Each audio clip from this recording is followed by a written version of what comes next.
Greetings, everyone. Welcome, welcome, welcome. I am so glad you're here. Thanks for tuning in. Tonight, we'll be reading The Talented Tenth from a book called The Negro Problem, which contains a series of articles presented by representative Negroes of the day. The Talented Tenth was written by W.E.B. Du Bois. It's on page 33 of our text. Greetings. My name is the Revolutionary Matron, and my show is called The Learning Curve. I broadcast on a network called KWAZ Radio. There are other hosts on the network I'd like you to meet. Greetings, everyone. This is Koku from the Bitter Medicine Podcast, inviting you to tune in to the Bitter Medicine Podcast on KWAZ Radio. Peace, family. This is Oni, inviting you to listen to the Pro-Black Perspective, where black problems are addressed with black solutions. This is D Webb with the Harsh Reality Podcast, asking you to tune in where we tackle the news of the day that affects our community, only on KWAZ Radio. The views, thoughts, and opinions expressed here belong solely to the respondent, and they do not necessarily reflect any broadcast networks, affiliates, nor sponsors. The Learning Curve is a broadcast created for the benefit of my global community. Black is a consciousness. Content is being used for our commentary, research, criticism, education, scholarship, teaching, preaching, and news reporting. No copyright infringement is intended. I will make enunciation mistakes. I will give you my opinion about the information. And if you ever ask, I will send you my source.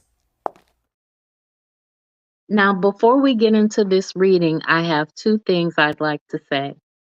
First and foremost, I believe that the Talented Tenth is guilty of benign neglect when it comes to the mass of people. And second of all, I believe that the Talented Tenth has there are three things, has a paralysis of analysis because they don't know what to do. They don't know if books will help or if bread will help. And by books, I mean they don't know if teaching skills will help or if giving people things will help. I am of the opinion that giving people skills will help. And lastly, I believe that the Talented Tenth has condensed and consolidated itself into an exclusive club full of beneficiaries and benefactors, and they lock out other people. So they are ultimately condensing upon themselves. The Talented Tenth. The Negro race, like all races, is going to be saved by its exceptional men. The problem of education, then, among the Negroes must first of all deal with the Talented Tenth.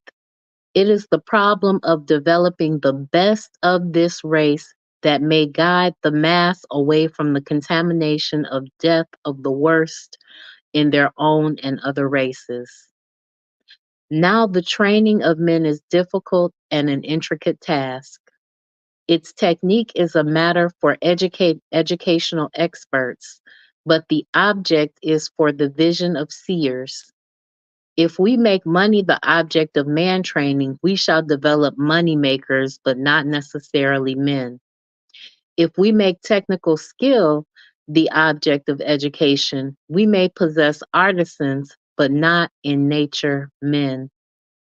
Men we shall have only as we make manhood the object of the work of schools, intelligence, broad sympathy, knowledge of the world that was and is of the relation of men to it, is the curriculum of that higher education which must underlie true life. On this foundation, we may build bread winning, skill of hand, and quickness of brain with never a fear lest the child and man mistake the means of living or the object of life. Greetings, Brother Bakari. How are you tonight? If this be true, and who can deny it, three tasks lay before me. First, to show from the past that the talented tenth, as they have risen among American Negroes, can be worthy of leadership.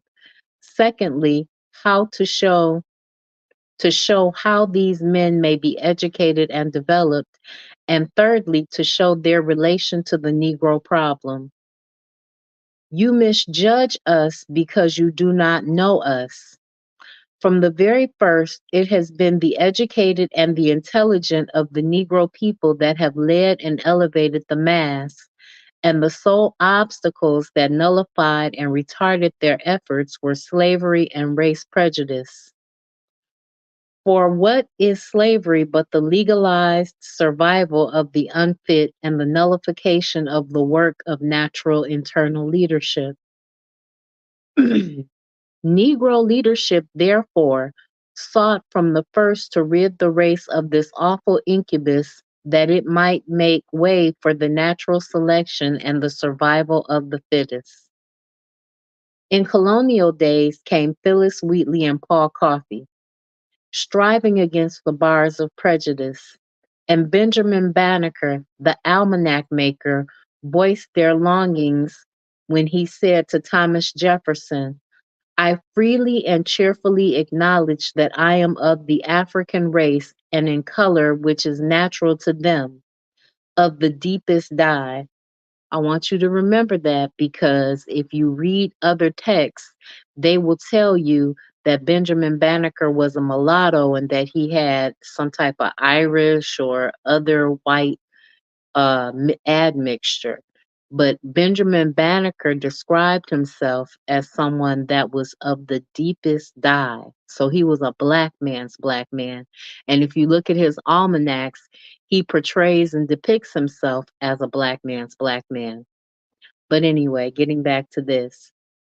And it is under a sense of the most profound gratitude to the supreme ruler of the universe that I now confess to you that I am not under that state of tyrannical thraldom and inhuman captivity in which too many of my brethren are doomed, but I have abundantly tasted of the fruition of those blessings which proceed from that free and unequaled liberty with which you are favored.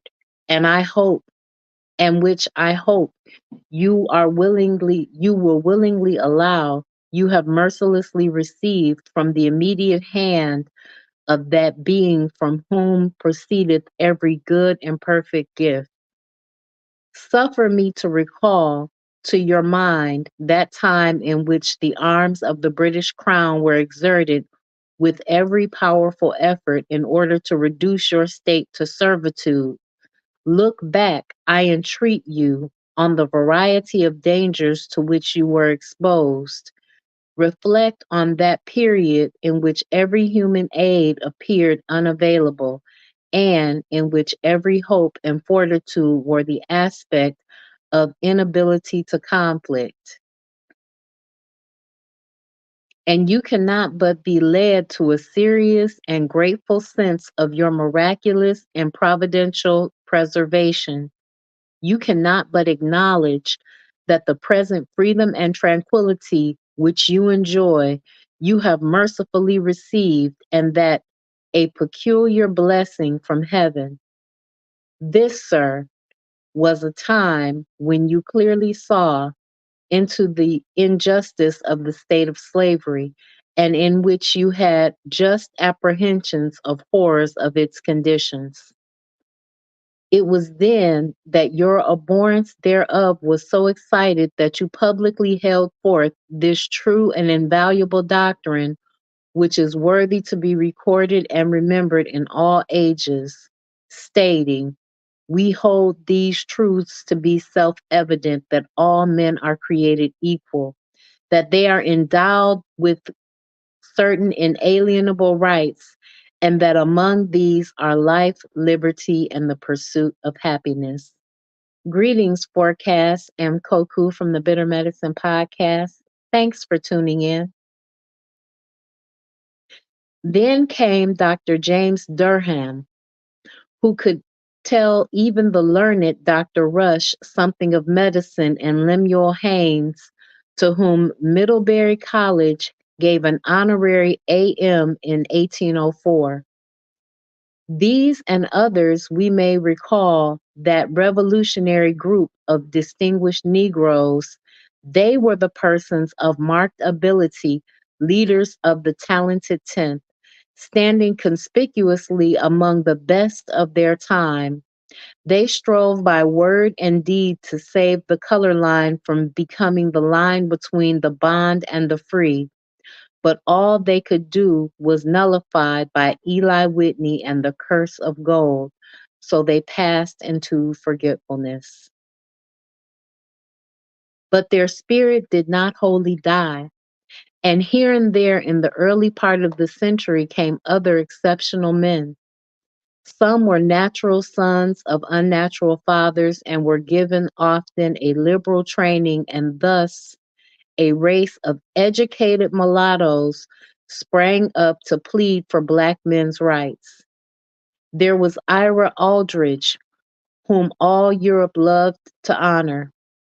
There was that voice crying in the wilderness, David Walker, saying, I declare, it does not appear to me as though some nations think God is asleep, or that he has made the Africans for nothing else but to dig their mines and work their farms, or they cannot believe history, sacred or profane.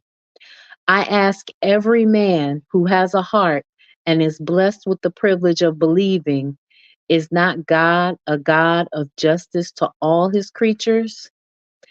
Do you say he is? Then if he gives peace and tranquility to tyrants and permits them to keep our fathers, our mothers, ourselves, and our children in eternal ignorance and wretchedness to support them and their families, would he be to us a God of justice?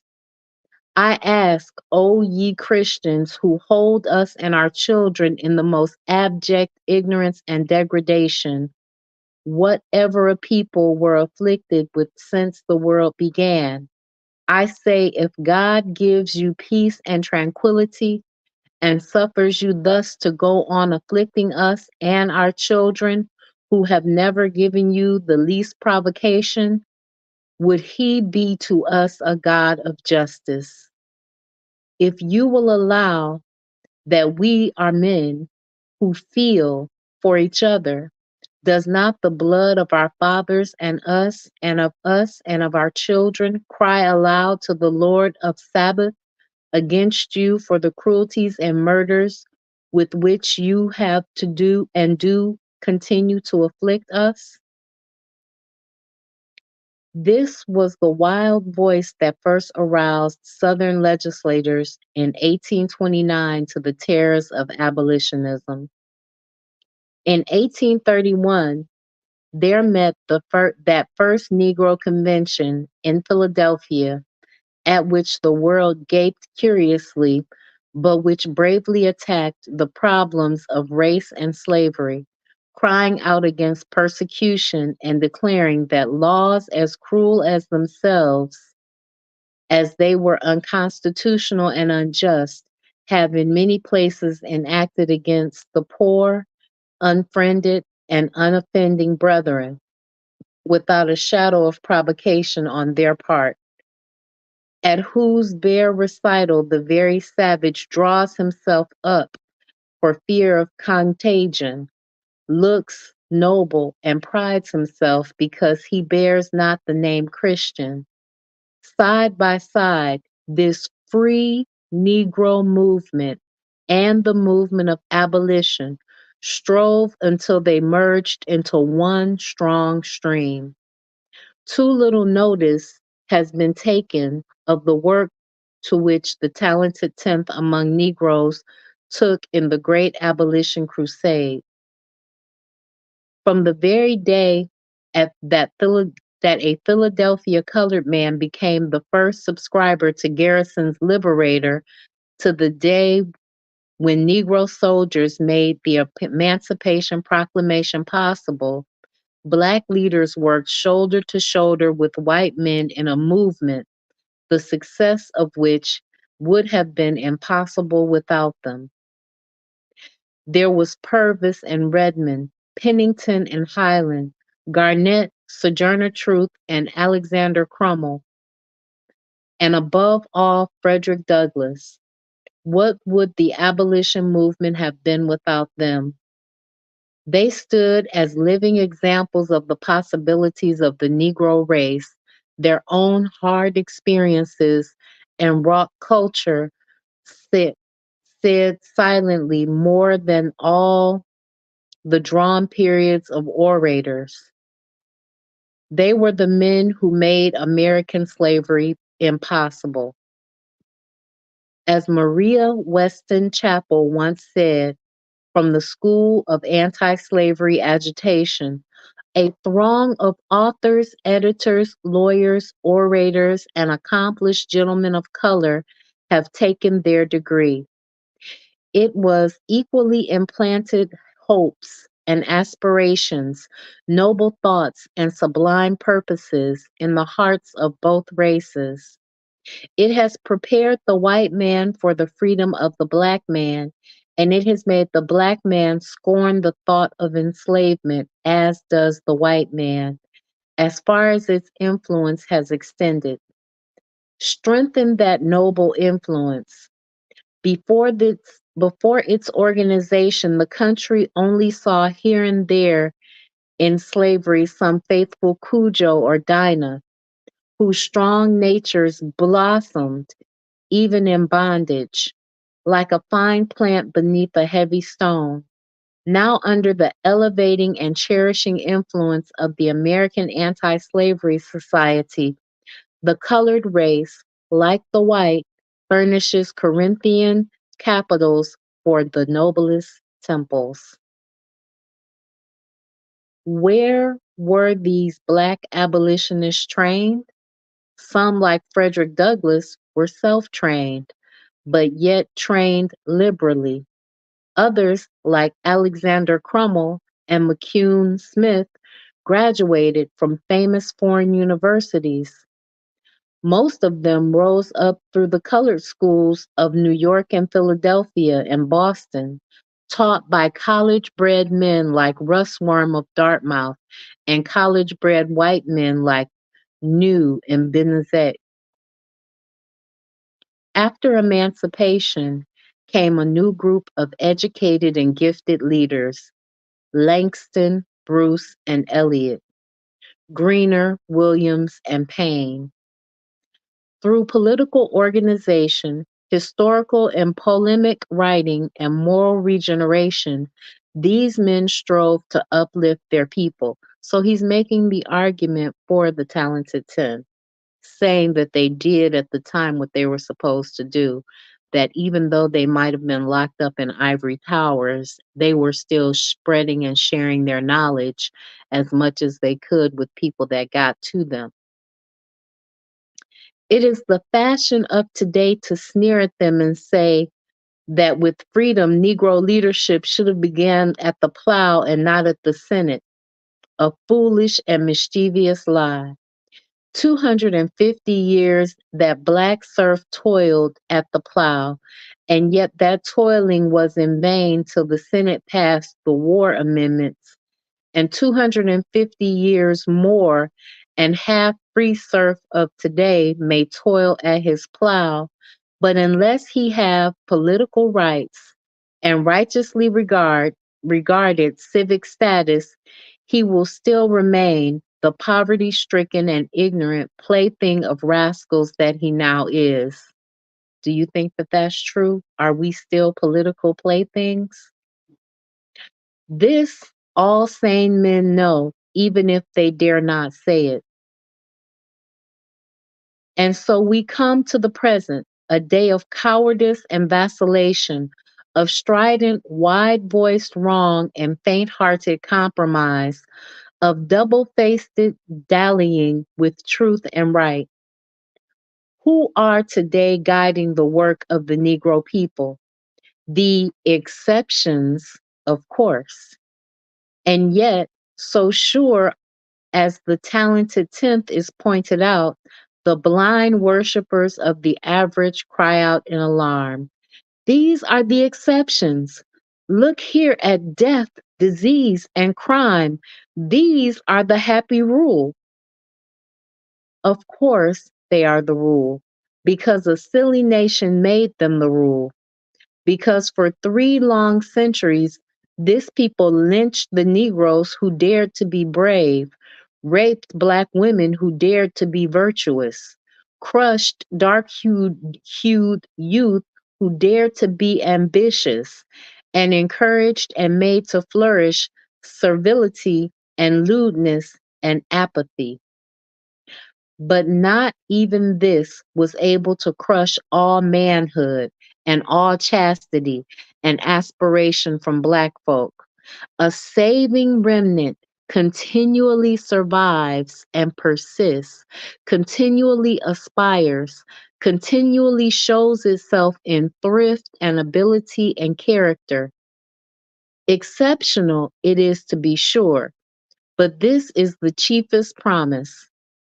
It shows the capability of Negro blood, the promise of Black men. Do Americans ever stop to reflect that there are in this land 1 million men of Negro blood, well educated, owners of homes, against the honor of whose womanhood no breath has ever raised? Whose men occupy positions of trust and usefulness, and who, judged by any standard, have reached a full measure of the best type of the modern European culture. Is it fair? Is it decent?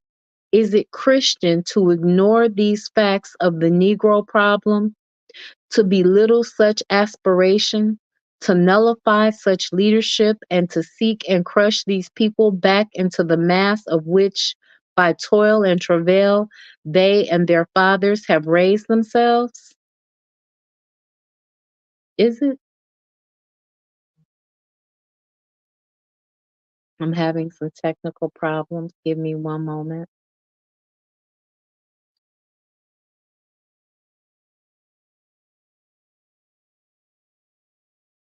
You guys have to forgive me, but this document is jumping all over the place.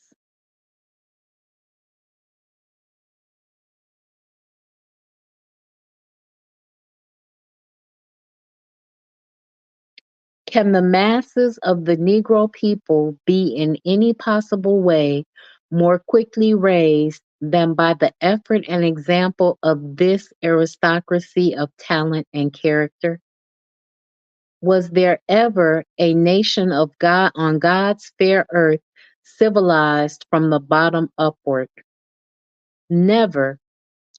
It is, ever was, never. It is, ever was, from the top downward that culture filters. Well, we live in a world where it may filter from the top downward, but the top is very base and very um profane right now. The talented tenth rises and pulls all that are worth the saving up to their vantage ground. This is the history of human progress, and the two historic mistakes which have hindered that make that progress were the thinking that first no more could ever rise save the few already risen, or second, that it would better that the unrisen to pull down the risen. How then shall the leaders of a struggling people be trained and the hands of the risen few be strengthened? They can be but one answer. there can be but one answer. The best and most capable of their youth must be schooled in colleges and universities of the land. We have not quarreled as to just what the University of the Negro should teach or how it should teach. I willingly admit that each soul and each race soul needs its own peculiar curriculum. But this is true. A university is a human invention for the transmission of knowledge and culture from generation to generation through the training of quick minds and pure hearts. And for this work, no other human invention will suffice, not even trade and industrial schools. So that was a jab at Booker T. Washington, just a little bit, to say that not even trade and industrial schools can do what the university can do, and that only the university uh, exists for the transmission of knowledge and culture from generation to generation. All men cannot go to college, but some men must. Every isolated group or nation must have its yeast, must have, for the talented few, centers of training where men are not so mystified and befuddled by the hard and necessary toil of earning a living as to have no aims higher than their bellies and no God greater than gold. This is true training. And thus, in the beginning, And thus in the beginning were the favored sons of the freedmen trained. Out of the colleges of the North came, after the blood of war, Ware, Cravath, Chase, Andrews, Bumstead, and Spence, to build the foundations of knowledge and civilization in the Black South. Where ought they have begun to build? At the bottom, of course, quibbles the mole with eyes in the earth.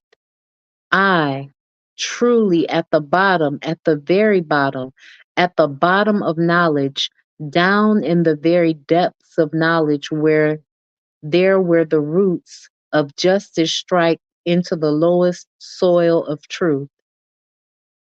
And so they did begin.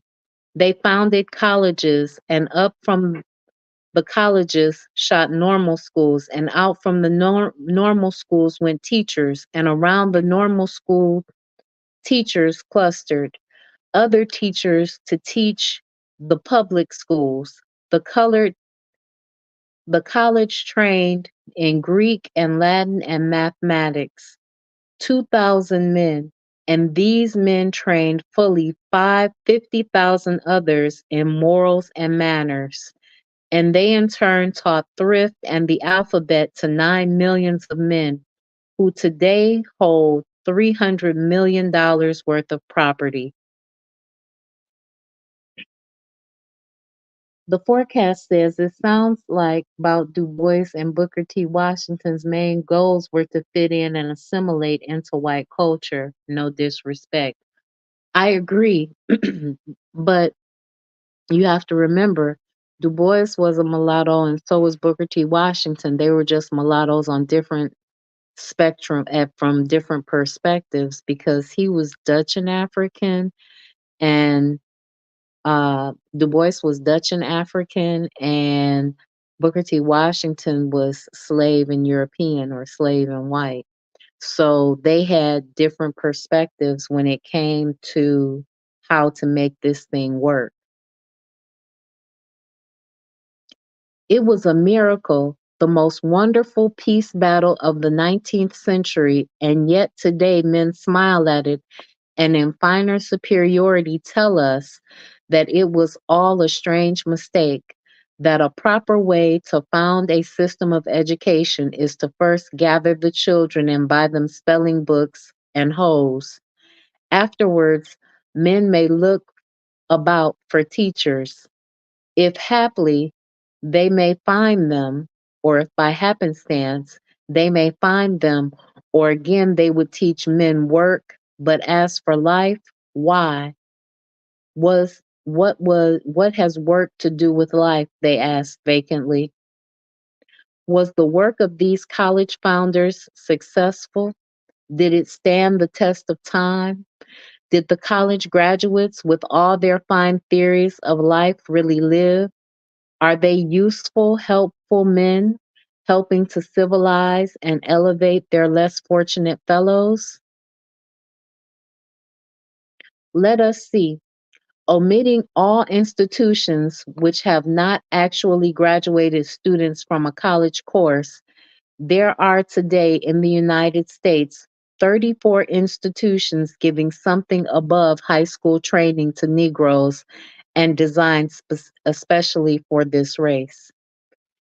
3 of these were established in border states before the war.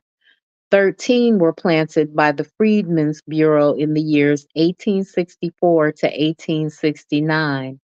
9 were established between 1870 and 1880 by various church bodies.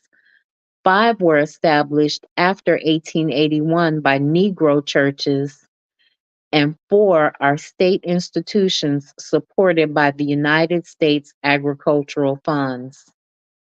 In most cases, the college's departments are small adjuncts to high and common schoolwork.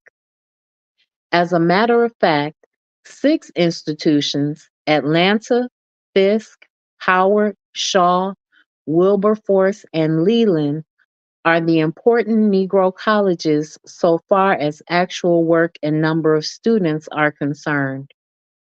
In all, these institutions, 750 Negro college students are enrolled. In grade, the best of these colleges are about a year behind the smaller New England colleges, and a typical curriculum is that of Atlanta University. Here, students from the grammar grades, after 3 years high school course, take a college course of 136 weeks. 1/4 of that time is given to Latin and Greek, 1/5 to English and modern language, 1/6 to history and social sciences, 1/7 to natural science, 1/8 to mathematics, and 1/8 to philosophy and pedagogy.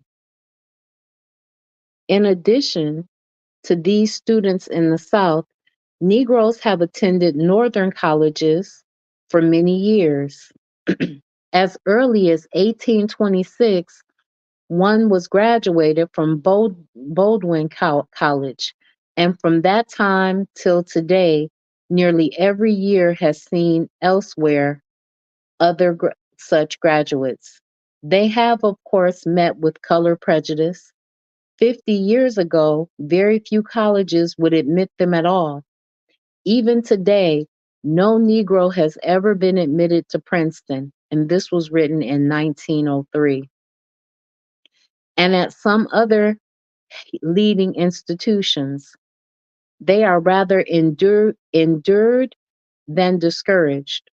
Oberlin was the great pioneer in the work of blotting out the color line in colleges and has more Negro graduates by far than any other Northern college.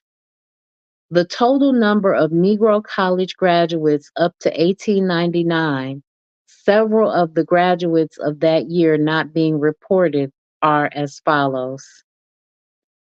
And this is Black colleges versus white colleges. Before 1876, there were 137 at Negro colleges and 75 at white colleges. From 1875 to 1880, there were 143 at Black colleges and 22 at white colleges. So you see, there was a significant drop to about less than a third for the previous year period. From 1880 to 1885, there were 250 at Negro colleges and 31 at white colleges. From 1885 to 1890, there were 413 at Black colleges and 43 at white colleges. From 1890 to 1895, there were 465 graduates at black colleges and just 66 at white colleges. From 1895 to 1899, there were 475 at black colleges and 88 at white colleges. Then there was a certain segment where the year of graduation was unknown. And there were 57 at Negro colleges, and then there were 64 at white colleges. So in total, there were 1,914 graduates of black colleges and just 390 graduates of white colleges. That's a total of 2,079 graduates. Of these graduates, 2,079 were men, 252 were women. 50% of northern born college men come south to work among the masses of their people at a sacrifice which few people realize. Nearly 90% of the southern born graduates, instead of seeking that personal freedom and broader intellectual atmosphere which their training has led them, in some degree, to conceive, stay and labor and wait in the midst of their Black neighbors and relatives. So what he's saying is that although they go and get this education, they usually go back to their farms, they go back to the South and they stay there and labor. So even though we may have resented the Booker T. Washington method, that's the method that they were most often taking, was the Booker T. Washington method, to work hard and plant down their buckets where they were. The most interesting question, and in many respects the crucial question to be asked concerning college bred Negroes, is this: do they earn a living? It has been intimated more than once that the higher training of Negroes has resulted in sending into the world of work men who could not find nothing to do suitable for their talents, so they were overeducated and unemployable. Now and then there comes a rumor of a colored college man seeking work at menial services and etc. Fortunately, returns as to occupations of college bred Negroes gathered by the Atlanta Conference are quite full, nearly 60% of the total number of graduates. This enables us to reach a fairly certain conclusion as to the occupations of all college bred Negroes.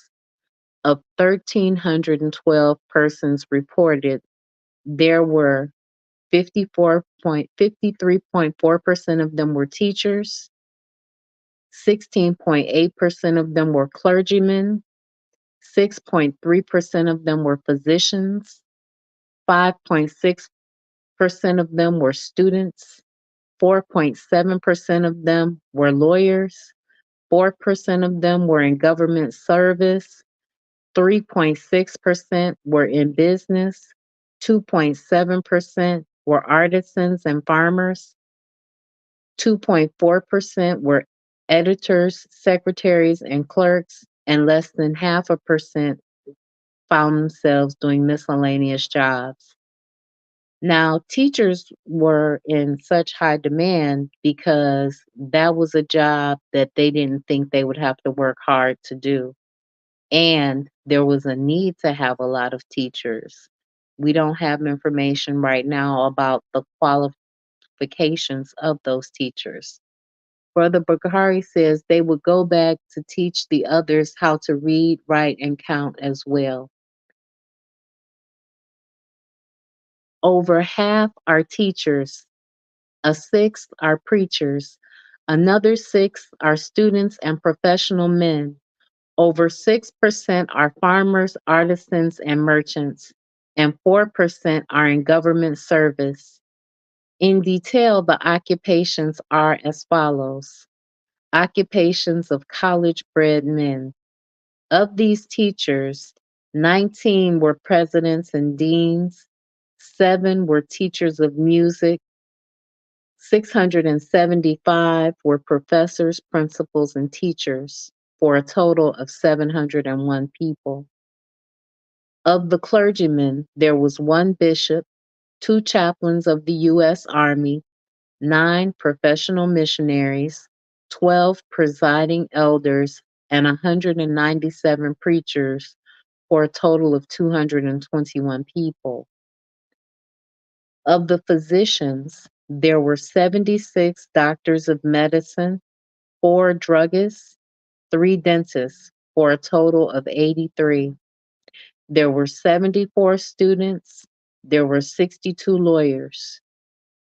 There was one minister of plenipotentiary, one U.S. consul, one U.S. deputy collector, one U.S. gauger, two U.S. postmasters, 44 U.S. clerks, two in state civil service, and one city civil service, for a total of 53. Of the businessmen, 30 were merchants, 13 were managers, and just four were real estate dealers, for a total of 47. There were 26 farmers, and of the clerks and secretaries, there were seven that were secretaries of national societies and 15 that were clerks. That was for a total of 22. There were nine artisans, nine editors, and five in miscellaneous fields. These figures illustrate vividly the function of the college bred Negro. He is, as he ought to be, the group leader, the man who sets the ideals of the community where he lives, directs its thoughts, and heads its social movements. It need hardly be argued that the Negro people need social leadership more than most groups. They have no traditions to fall back upon, no established customs, no strong family ties, no well defined social classes. All of these things must be slowly and painfully evolved. The preacher was, even before the war, the group leader of the Negroes, and the church was their greatest social institution. That is still, sorry, that is still true today. And that is frustrating because what they're saying is that in 1903, the only institution we owned and controlled and ran was the Black church, and it had been infiltrated by scoundrels. And in 2024, the only institution that we have in control is the Black church, and we have all but abandoned it. But anyway, naturally, this preacher was ignorant and often immoral, and the problem of replacing the older type by a better educated men has been a difficult one, both by direct work and by direct influence on other preachers and on congregations. The college bred preacher has an opportunity for reformatory work and moral inspiration, the value of which cannot be overestimated.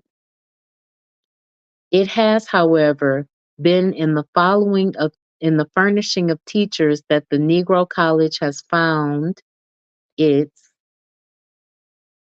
probably its calling. One moment. Its peculiar function.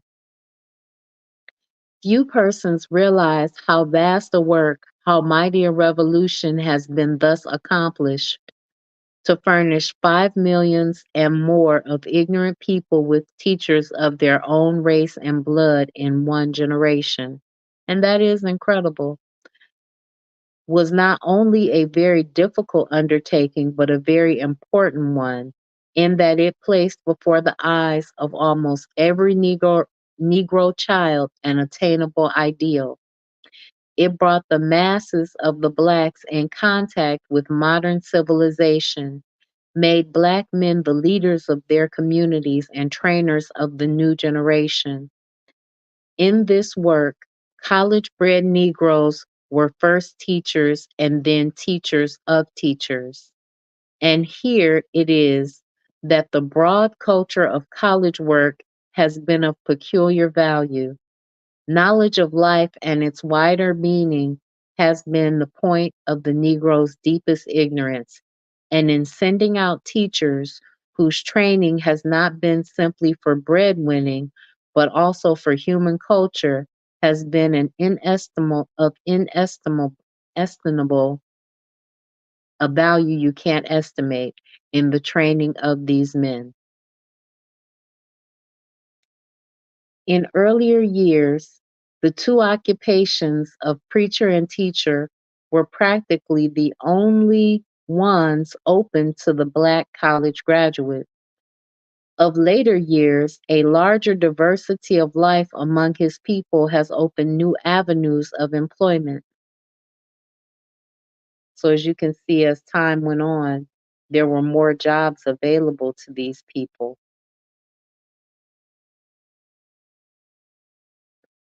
Nor have these college men been paupers and spendthrifts.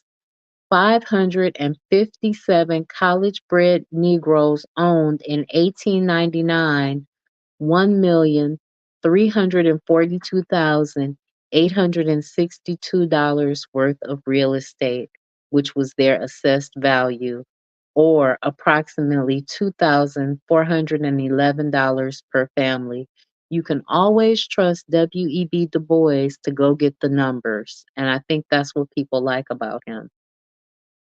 The real value of the total accumulations of the whole group is perhaps 10 million or $5,000 apiece.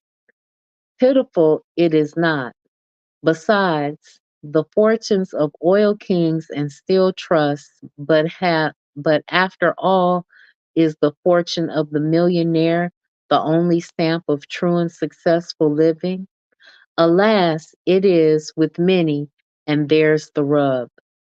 The problem of training the Negro is today immensely complicated by the fact that the whole question of the efficiency and appropriateness of our present systems of education for any kind of child is a matter of active debate. And final settlement seems still afar off. Consequently, it often happens that persons arguing for or against certain systems of education for Negroes have the controversies in mind and miss the real question at issue. The main question, so far as the Southern Negro is concerned, is this: what, under the present circumstance, must a system of education do in order to raise the Negro as quickly as possible in the scale of civilization? The answer to this question seems to me clear. It must strengthen the Negro's character, increase his knowledge, and teach him to earn a living. Now it goes without saying that it is hard to do all these things simultaneously or suddenly, and that at the same time, it will not do to give all the attention to one and neglect the others. We could give Black boys trades, but that alone will not civilize a race of ex slaves. We might simply increase their knowledge of the world, but this would not necessarily make them wish to use this knowledge honestly. We might seek to strengthen character and purpose, but to what end if this people have nothing to eat or to wear? A system of education is not one thing, nor does it have a single definite object, nor is it a matter of simply schools. Education is that whole system of human training within and without the schoolhouse walls, which molds and sharpens and develops men. If then we start out to train an ignorant and unskilled people with a heritage of bad habits, our system of training must set before itself two great aims: the one dealing with knowledge and character, the other part seeking to give the child the technical knowledge necessary for him to earn a living under the present circumstances. These objects are accomplished in a part by the opening of the common schools on the one and of the industrial schools on the other, but only in part, for there must also be trained by those who are to teach these schools men and women of knowledge and culture and technical skill who understand modern civilization and have the training and aptitude to impart it to the children under them. There must be teachers and teachers of teachers, and to attempt to establish any sort of system of common and industrial school training without first, and I say first advisedly, without first providing for higher training of every of the very best teachers is simply throwing your money to the winds. Schoolhouses do not teach themselves. Piles of brick and mortar and machinery do not send out men. It is the trained, living human soul, cultivated and strengthened by long study and thought, that breathes the real breath of life into boys and girls and makes them human, whether they be black or white, Greek, Russian, or American. Nothing in these latter days has so dampened the faith of the thinking Negroes in recent educational movements as the fact that such movements have been accomplished by ridicule and denouncement and decrying of those very institutions of higher training which made the Negro public school possible and make Negro industrial schools thinkable. It was Fisk, Atlanta, Howard, and Strait, those colleges born of faith and sacrifice of the abolitionists, that placed the black schools of the South, the 30,000 teachers and more, which some who depreciate the work of these higher schools are using to teach their own new experiments. If Hampton, Tuskegee, and the hundred other industrial schools prove in the future to be as successful as they deserve to be, then their success in training Black artisans for the South will be due primarily to the white colleges of the North and the Black colleges of the South, which trained the teachers who today conduct these institutions. So he's saying that even if Hampton and Tuskegee and the other industrial schools are successful, it's only because they have trained qualified teachers from Black colleges and colleges in the North that made teachers for teachers. There was a time when the American people believed pretty devoutly that a log of wood with a boy at one end and Mark Hopkins at the other represented the highest ideal of human training. But in these eager days, it would seem that we have changed all that and think it necessary to add a couple of sawmills and a hammer to this outfit and a pinch to dispense with the services of Mark Hopkins. I would not deny, or for a moment seem to deny, the paramount necessity of teaching the Negro to work and to work steadily and skillfully, or seem to depreciate the slightest degree, the important part industrial schools must play in the accomplishment of these ends. But I do say and insist upon it that industrialism, it is industrialism drunk with its vision of success to imagine its own work can be accomplished without providing for the training of broadly cultured men and women to teach its own teachers and to teach the teachers of the public schools. But I have already said that human education is not simply a matter of schools. It is more a matter of family and group life, the training of one's home, of one's daily companions, of one's social class. Now, with the black boy of the South, moves in a black world, a world with its own leaders, its own thoughts, its own ideals. In this world, he gets by far the larger part of his life training, and through the eyes of this dark world, he peers into the veiled world beyond, who guides and determines the education which he receives in his world. His teachers here are the group leaders of the Negro people, the physicians, the clergymen, the trained fathers and mothers, the influential and forceful men about him of all kinds. Here it is if at all, that culture of the surrounding world trickles through and is handed on by the graduates of the higher schools. So he keeps stressing the fact that they needed university style education. Can such culture training of group leaders be neglected? Can we afford to ignore it? Do you think that if the leaders of thought among Negroes are not trained and educated thinkers, that they will have no leaders?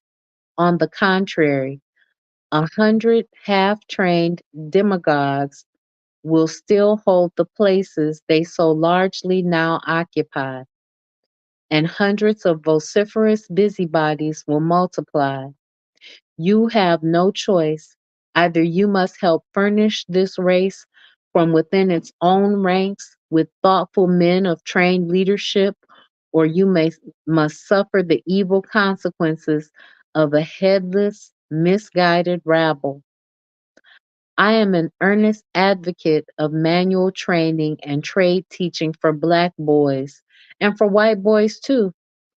I believe that the next I believe that next to the founding of Negro colleges, the most valuable addition to Negro education since the war has been industrial training for black boys. Nevertheless, I insist that the object of all true education is not to make men carpenters, it is to make carpenters men. There are two means of making the carpenter a man, each equally important. The first is to give the group and community in which he works liberally trained teachers and leaders to teach him and his family what life means. The second is to give him sufficient intelligence and technical skill to make him an efficient workman. The first object demands the Negro college and a college bred man. Not a quantity of such colleges, but a few of excellent quality, not too many college bred men, but enough to leaven the lump, to inspire the masses, to raise the talented tenth to leadership.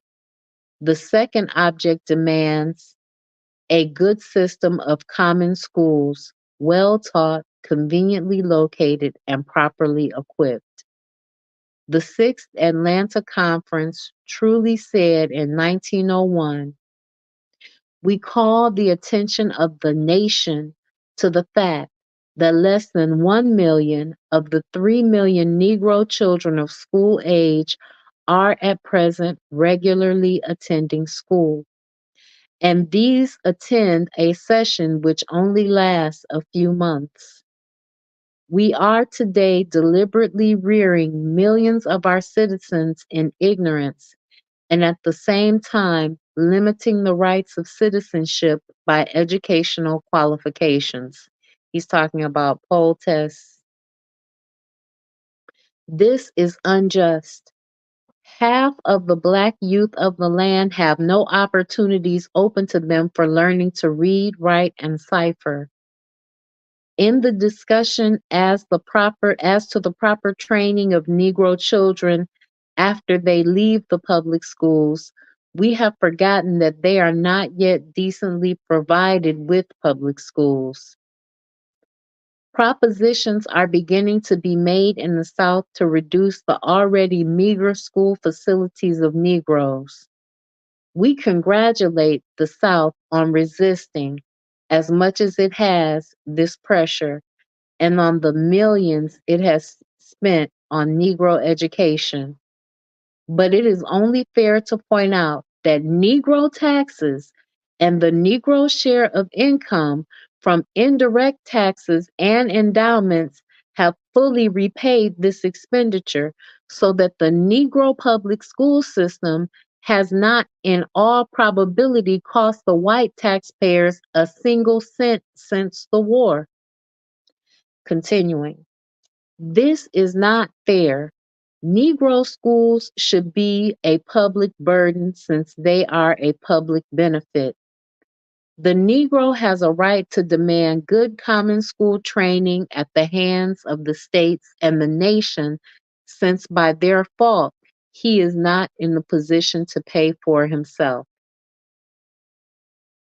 What is the chief need for the building up of the Negro public school in the South? The Negro race in the South needs teachers today above all else. This is the concurrent testimony of all who know the situation. For the supply is this of this great demand, two things are needed: institutions of higher education and money for schoolhouses and salaries. It is usually assumed that 100 or more institutions for Negro training are today turning out so many teachers and college bred men that the race is threatened with an oversupply. This is sheer nonsense. There are today less than 3,000 living Negro college graduates in the United States and less than 1,000 Negroes in college. Moreover, in the 164 schools for Negroes, 95% of their students are doing elementary and secondary work, work which should be done in the public schools. So even though they're being educated in colleges, they're not even doing college level work. Over half of the remaining 2,157 students are taking high school studies. The mass of so-called normal schools for the Negro are simply doing elementary common school work, or at most high school work with a little instruction in methods. The Negro colleges and the postgraduate courses at other institutions are the only agencies for the broader and more careful training of teachers. The work of these institutions is hampered for lack of funds. It is getting increasingly difficult to get funds for training teachers in the best modern methods. And yet, all over the South, from state superintendents, county officials, city boards, and school principals comes the wail, we need teachers, and teachers must be trained. As the fairest minded of all white Southerners, Atticus G. Haygood once said, the defects of colored teachers are so great as to create an urgent necessity for training better ones. Their excellencies and their successes are sufficient to justify the best hopes of success in the effort and to vindicate the judgment of those who who make large investments of money and service to give colored students opportunity for thoroughly preparing themselves for the work of teaching children of their people. The mark of this has been strikingly shown in the marked improvement of white teachers in the South. 20 years ago, the rank and file of white public school teachers were not as good as the Negro teachers. But they, by scholarships and good salaries, have encouraged a thorough, normal, and collegiate preparation, while the Negro teachers have been discouraged by starvation wages and the idea that any training will do for a Black teacher. If carpenters are needed, it is well and good to train men as carpenters. But to train men as carpenters and then to set them to teaching is wasteful and criminal. to train men as teachers and refuse them living wages unless they become carpenters is rank nonsense. The U.S. Commissioner of Education says in his 1900 report, for comparison between the white and the colored enrollment in secondary and higher education, I have added together the enrollment in high schools and secondary schools with the attendance on college and universities, not being sure of the actual grade of work done in the colleges and universities. The work done in the secondary schools is reported in such detail in this office that there can be no doubt of its grade. He then makes the following comparisons of persons in every million enrolled in secondary and higher education. What he's saying is that for the whole country in 1880, there were 4,362 people enrolled, of which 1,289 were Negroes. In 1900, there were 10,743 people enrolled in higher education, and of that, 2,061 were Black. As he concludes, while the number in colored high schools and colleges has increased somewhat faster than the population, it had not kept pace with the average of the whole country, and for it had fallen from 30% to 24% of the average quota. Of all colored pupils, one in 100 was engaged in secondary and higher work, and that ratio has continued substantially for the past 20 years. If the ratio of colored population in secondary and higher education is to be equal to the average of the whole country, it must be increased to 5 times its present average. And if this be true of the secondary and higher education, it is safe to say that the Negro is not 1/10 his quota in college studies. How baseless, therefore, is the charge of too much training. We need Negro teachers for the Negro common schools, and we need first class normal schools and colleges to train them. This is the work of higher Negro education, and it must be done. Further than this, after being provided with group leaders of civilization and a foundation of intelligence in the public schools, the carpenter, in order to be a man, needs technical skill. This calls for trade schools. Now, trade schools are not nearly such simple things as people once thought. The original idea was that the industrial school was to furnish education practically free to those willing to work for it. It was to do things, in other words, become a center of productive industry. It was to be partially, if not wholly, self supporting, and it was to teach trades. Admirable as were some of the ideas underlying this scheme, the whole thing simply would not work in practice. It was found that if you were to use time and material to teach trades thoroughly, you could not at the same time ke- keep the industries on a commercial basis and make them pay. Many schools started out to do this on a large scale and went into virtual bankruptcy. Moreover, it was found also that it was possible to teach a boy a trade mechanically without giving him the full educative benefit of the process, and vice versa.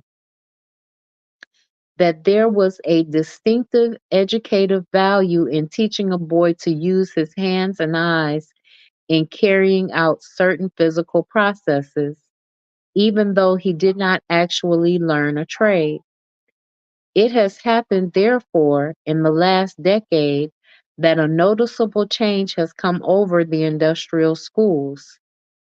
In the first place, the idea of commercially remunerative industry in a school is being pushed rapidly to the background. There are still schools with shops and farms that bring an income, and schools that use student labor partially for the erection of their buildings and the furnishing of equipment. It is coming to be seen, however, in the education of the Negro, as clearly as it has been seen in the education of the youths all over the world, that it is the boy and not the material product that is the true object of education. Consequently, the object of the industrial school came to be the thorough training of boys, regardless of the cost of training, so long as it was thoroughly done.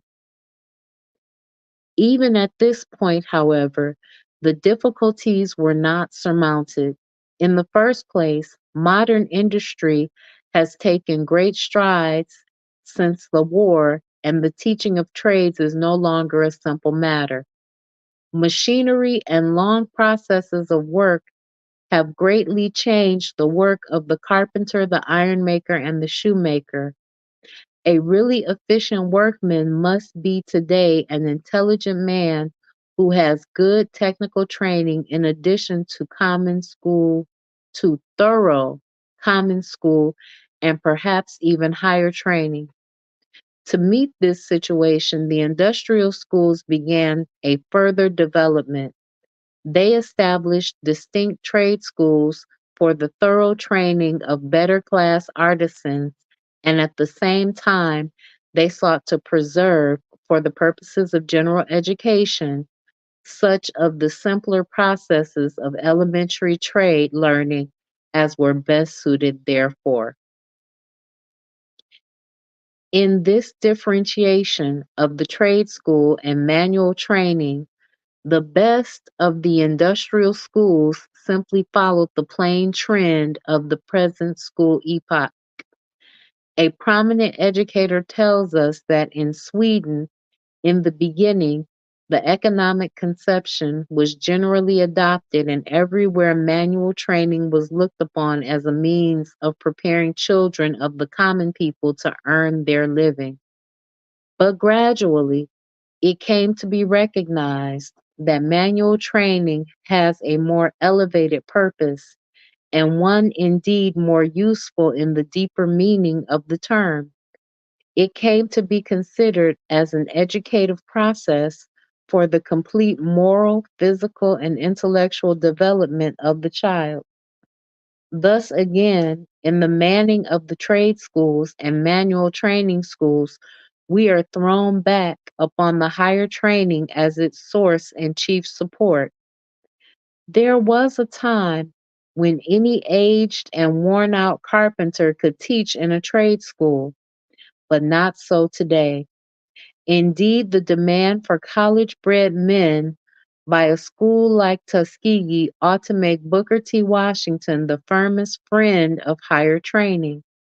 Here, he has his he has as helpers the son of a Negro senator, trained in Greek and the humanities and graduated at Harvard, the son of a congressman and lawyer, trained in Latin and mathematics and graduated at Oberlin. He has his wife, a woman who read Virgil and Homer in the same classroom with me.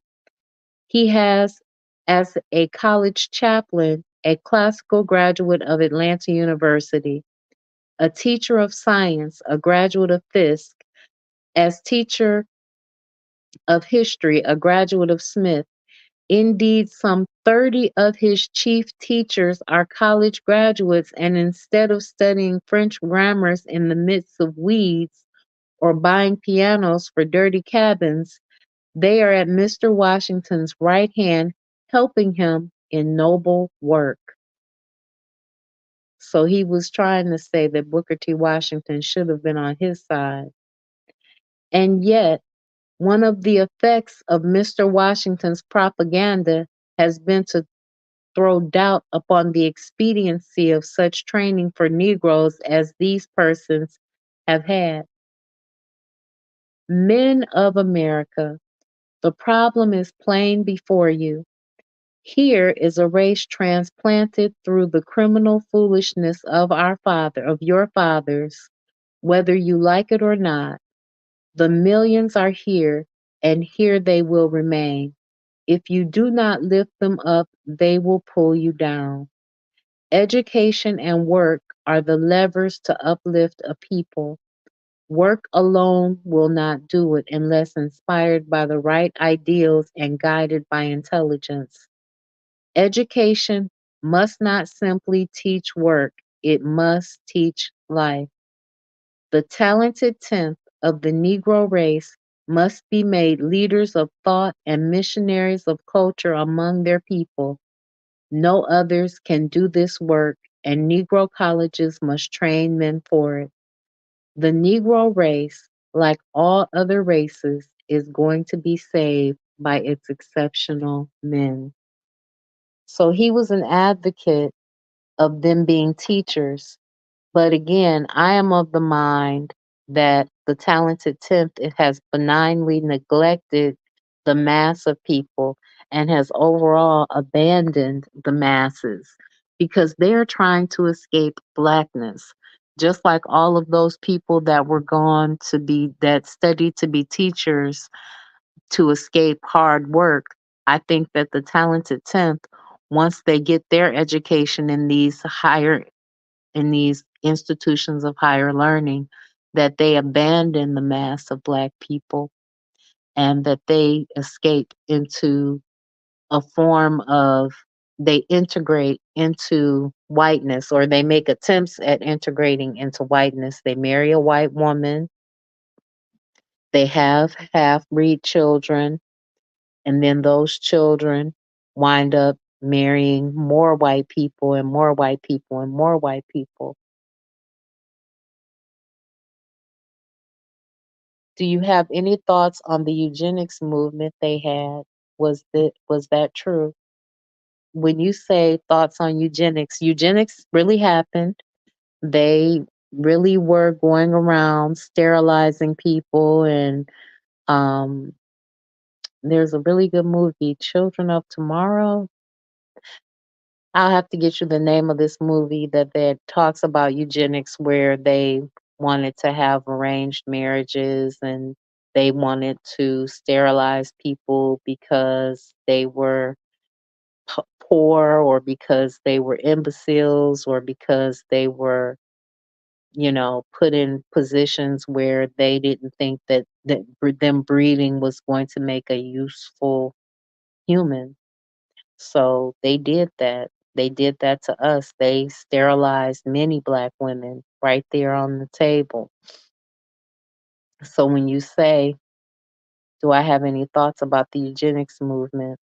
What specifically are you talking about, Forecast? Because I have a lot of thoughts. W.E.B. Du Bois talks about it sometimes.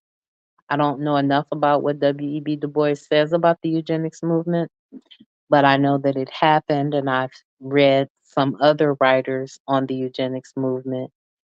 I've read white writers on the eugenics movement, and I've seen movies and documentaries about it. I feel like um, I feel like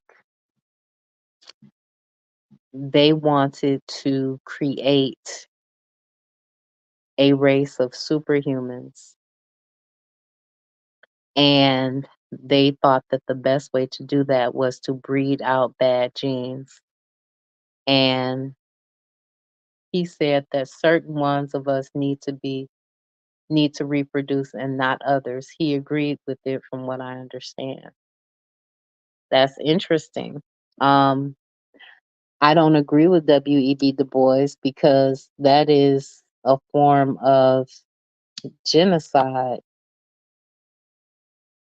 So no, I can't say that I agree with what Du Bois had to say based on that statement that he said some of us needed to reproduce and others of us didn't need to reproduce.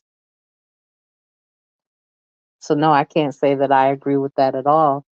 I think that W.E.B. Du Bois was he was struggling because he was caught again. He was Dutch and African versus being born of a slave and a white person. And even though they both came out mulatto, they had different interests. And I think Du Bois was always trying to take the academic route. He thought he was being scientific when he said that, you know, but no, I think that there are some writers that felt like miscegenation was a solution to our race problem because once the blood was mixed, then it would just create a race of people that was all mixed up, and so that would get rid of the color line. But that's never going to happen because they're always going to find some kind of way to make whiteness exclude blackness. I saw something called the Black Politics of Eugenics. I'm going to have to check that out. The Black Politics of Eugenics. Thanks for coming up, Forecast. Hi, Forecast. How you doing tonight? Hey, how you doing, Matron? I'm good. Thanks for coming up. Yeah, I appreciate you letting me up. Yeah, I just want because it was, I didn't want to type all of that stuff, but apparently, like something about like the talent, like a lot of that stuff is like birthed out of that, just from the way I looked at it, because a lot of their eugenics movement, he agreed with, like he wasn't a part of their stuff, but because he was like, yeah, the best of us need to reproduce so that we could create more of the upstanding citizens, the talented amongst us, you know what I'm saying? Like that was a little bit of a part of it. And I think a lot of people disagree with him about it, but like they one of the things where he was like, well, you can look it up if if somebody out there, but it was like basically he called it like the birth control, like poor people shouldn't be reproducing and uneducated people shouldn't be reproducing because it makes us as a race look bad, and in order to fit in we have to start producing the best of us kind of thing. So and I think that kind of tie into it, and then also maybe even like where the beginning of like the brown paper bag test thing came from too. But I ain't gonna put all that on him specifically, but Mhm. but yeah, that that's it. Well, again, I think that first of all, highly educated people don't reproduce at the same rate that impoverished people reproduce. We just can look at the numbers and, we know that. And anything to um, say that, poor people need to stop reproducing is elitist and is something that I think is going to help reduce our numbers because I think that we've only been able to hold on to our numbers though as much as we have been able to because poor people are reproducing. I'll give you an example. In my own family, I don't have any biological children, but my sister has 3 children. Okay. And it's not to say that she's a lower class than I am, but we have very different interests and we have very different ideas when it comes to the world. And um she is more a fan of pop culture than I am. And in W.E.B. Du Bois's world, I would have 3 children and she would have no children or she would have 1 child. And unfortunately, it just doesn't work out like that for highly educated people because we spend time doing other things. We don't spend our time making babies. Right, yeah, that's true. And you understand too, like the economic factors and all of that stuff. So yeah, I definitely agree with that. And also, I disagree with that too because like just because you have a child don't mean the child gonna be smart or as whatever as you. Like Michael Jordan's son ain't gonna be like the best basketball player ever just because that's his son. But Exactly.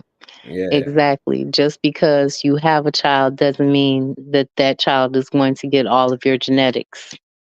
exactly. So I disagree with that whole thing. But I just want to read like one little part of just something that I looked up real quick. Right, it said famous scholar and activist W.E. Du Bois borrowed eugenic language from in his 1903 essay on the talented tenth, in which he stated the Negro race, like all other races, is going to be saved by exceptional men. Du Bois was also a strong proponent of birth control for African American women. In an article for the June 1932 issue of Margaret Sanger's Birth Control Review entitled A Negro Number, Du Bois argued that birth control for poor African Americans was necessary for the race and that people must learn that among human races and groups, as among vegetables, quality and not mere quantity really counts. But yeah, that's all, that's all I read from that. Yeah, I was just curious if you had any thoughts on, because that kind of tied into the talented tip stuff too, or Yeah, it absolutely ties into the talented 10th stuff. And he opens and closes his essay with this race, like all other races, is going to be saved by its exceptional men. That's his opening statement, and that's his closing statement. And that, based on what you've just read, is a nod to the eugenics movement based on what you just shared with me. And that adds a lot of interesting context to the ideals that he shared. yeah, I agree, and I understand because some people agree with that though, like that not saying whether it's good or bad, whether you agree or not. I'm just saying is that like when people say that oh yeah, well the most talented should be doing this, and like it's not the quantity of people you have, it's the quality. But like I said, I do think that is a bit elitist, and a lot of people called them out for that and got into it with about stuff like that. But yeah, so but yeah, that's all I wanted to say. Well, thank you. You always have such interesting points to add to the conversation. I always enjoy it when you come up to have these discussions with me. You know, we need to think more closely on these topics because ultimately, at the end of the day, these are the ideas and the thoughts which came down to us that we have now have some perverted understanding of. And I figured that what better way to get a better understanding of his methods and his thoughts than to read his work. Yeah, facts, and yeah, thank you for letting me speak, and thank you for reading this stuff. There's a lot of good information, and is real good to discuss like what these brothers were saying in a non-biased way. Just talking about the topic. So thank you, and I appreciate you. Peace, y'all. Oh, not a problem. Stay up here because Bakari just came up here. Don't run away. Uh oh. Greetings, Brother Bakari. How are you tonight? What's up? Can y'all hear me? What up, I can Bakari? hear you now. Can y'all hear me? I can hear you now. No, okay. What's up? What's up to Major, Forecast, What up, Chat? Bakari? Look, what's going on? You know what? I understand the concept of talented talent, and I don't think it's always elitist. Not always. I understand the concept because everybody don't know how to do certain things. So I understand when they say some people need to be in charge and can do this and do that, but I don't That's agree why it's with necessary trying. for us to have teachers. Yeah, but I don't think it's cool when people want to hold others back. Like one of the big known dudes, I'm just gonna say him, Dr. Umar. He's quick to tell people we don't need college, we only need trade school. But he had his, but he got his PhD if I remember correctly. See, to me, that's an elitist mindset because he want to tell you you don't need it, but I got it. So who are you going to always have to go to for certain things? You understand what I'm saying? Mm-hmm. So you're gonna have people that should be expert carpenters, and they should be in charge of that. But when I say everybody Like you can't have a vote on everything because I try not to always, but I'm just gonna speak from personal experiences and things that I seen. The people that was in charge knew how to run and build and create this town that became self-sufficient. But then you had other people that wanted to be in charge and didn't know what they was doing. So then they intentionally sold the ones out who was in charge. And as soon as they were removed, the whole town lost everything within literally within 2 years. Everything they had, they lost in 2 years. So it's not always an elitist mindset because these people are in charge of this, those people are in charge of that, is because they know. Now you're going to be in charge of this because this is what you know. Can it be an elitist mindset? Yes, it can be, but not always. People to like I said, and I called Dr. Umar name because people knew him, but he ain't the only one. I've heard a lot of people say that we don't need college. Our youth just need trade school, and all of those people have degrees. Who I hear saying that they have degrees, and I think that's an elitist mindset because you would always have to depend on them for certain. You understand what I'm saying? I If it understand makes what you're sense. saying, but I think that something that we kind of gloss over when we look at Du Bois is we needed to be the ones to build the institutions of higher learning since the white people are the ones that have the information. We need to be able to go and send our children off to get those high degrees. And then we need to take those people and build those institutions that are degree granting so that they can be the ones conferring degrees upon people. So they need to become the experts. And I agree, the experts do need to be the ones to teach the best, to teach the subjects that they're best at.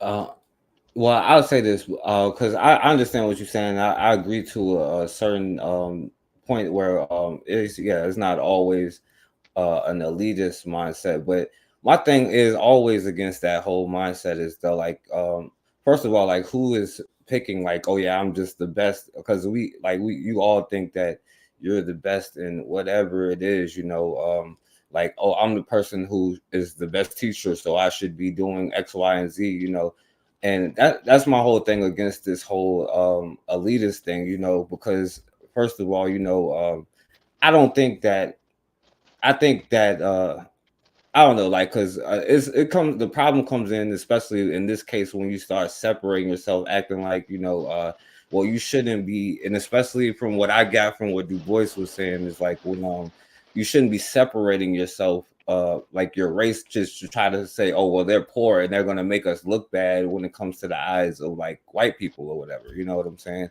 And I'm not blaming him or nothing because they lived in a different time. I'm just saying like I disagree with that whole mentality. And then when you start saying, yo, I'm the best, like, well, the thing is like you said, like you may be the best at this one thing, but then now you got somebody over here who's the best at that, but he's not in this same bracket as you or whatever it may be, and the best may be somebody you never even heard of, you know what I mean? So like when you start saying that, first of all, like who is determining who gets to make the decisions? Because is it going to go back to the people who aren't the talented ones? You know what I'm saying? So like, I don't know, but that's just my opinion on it. I don't know what you think.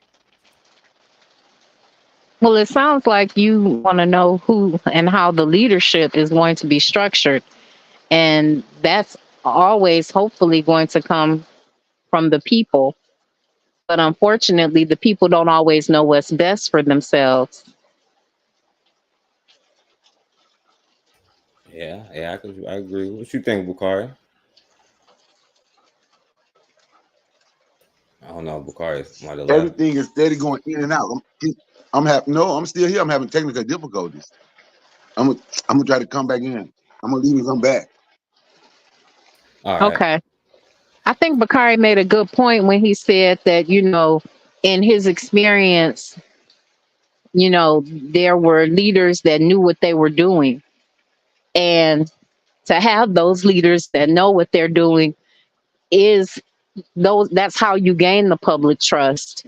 Unfortunately, we don't have that anymore because we've been sold out by so many different leaders and by so many different people that we have become political pawns and political players.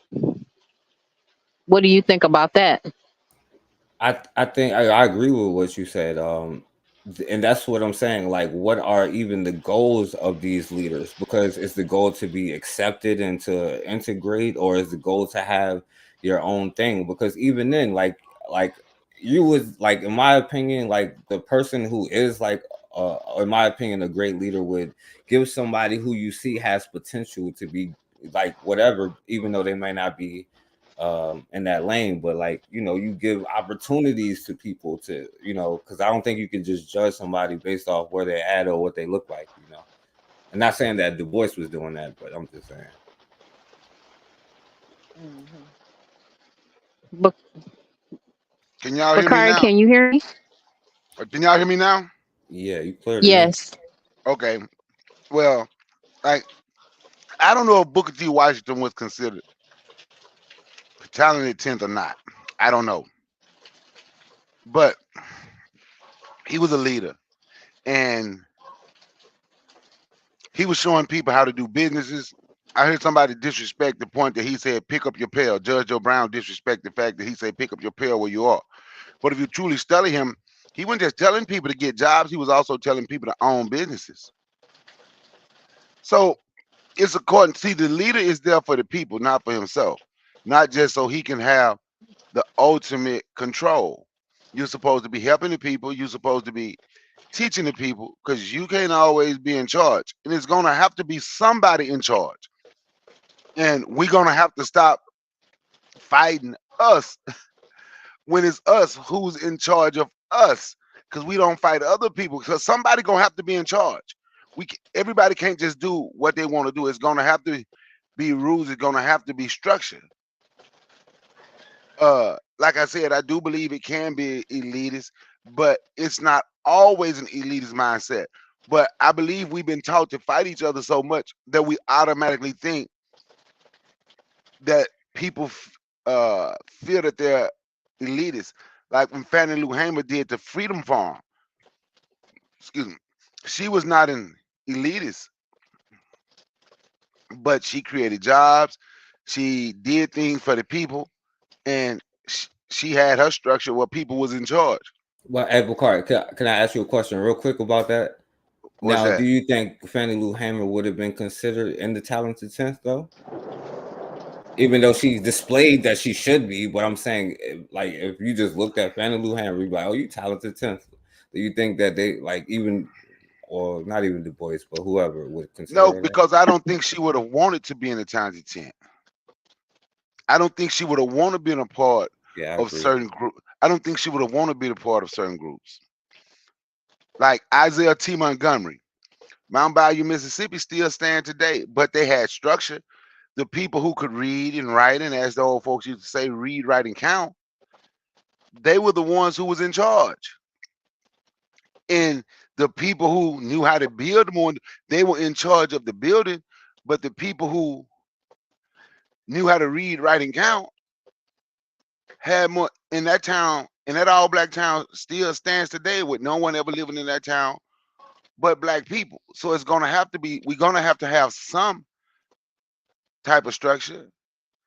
Uh like I wouldn't I wasn't living back then, of course. We weren't living back then.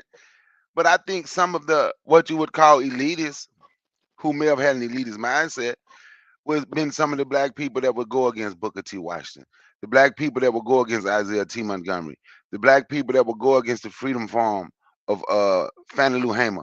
When you found black people going against black people being self-sufficient, and they're just looking out for black people, I think those would be ones with the elitist mindset. Would some of them been part of the talented 10? Yes. But then also some of them would not have been part of the talented 10 that had a problem with black people doing for black people. So it would have been some people that's not educated that had problems with black people doing for black people. So it's just according to how you want to see it. Because I think the one of the underlining issue is we have a problem with black people being in charge of us. That's just my opinion. We have a problem when black person is in charge. I Uh, hear the man. can I say one thing real quick, Mason? Yeah, please go ahead. Uh, because I just want to say this, I think because I agree with you, like there could be occasions with it, but I like I said, I do have my certain problems, even with like Booker T. Washington. I think even back then with some of the people that called him up, because I was always ride or die with Ida B. Wells. That's why I laid my head. You already know that, but nah. But with her, like I think they called out some of his like problematic issues, like views on, and I don't even want to say it like this because there's no disrespect. The man was born into slavery. There's no telling what he went through. You know what I'm saying? But like some of his views was like problematic, and that's what I'm saying. Even when you put these people in those positions, and then yes, like you lift yourself up by you know what I'm saying. You do. I agree with all of that side of it, but then you get to a point where he says some things that is a problem, and you should be able to call out. Or the people back then or whoever.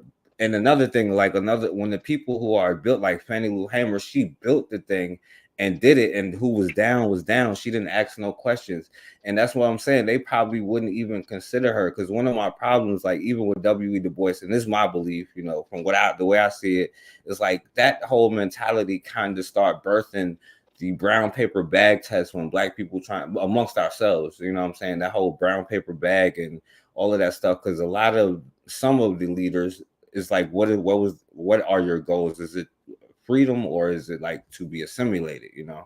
So that's all I wanted to say. Thank you. You you Not you, a you know problem.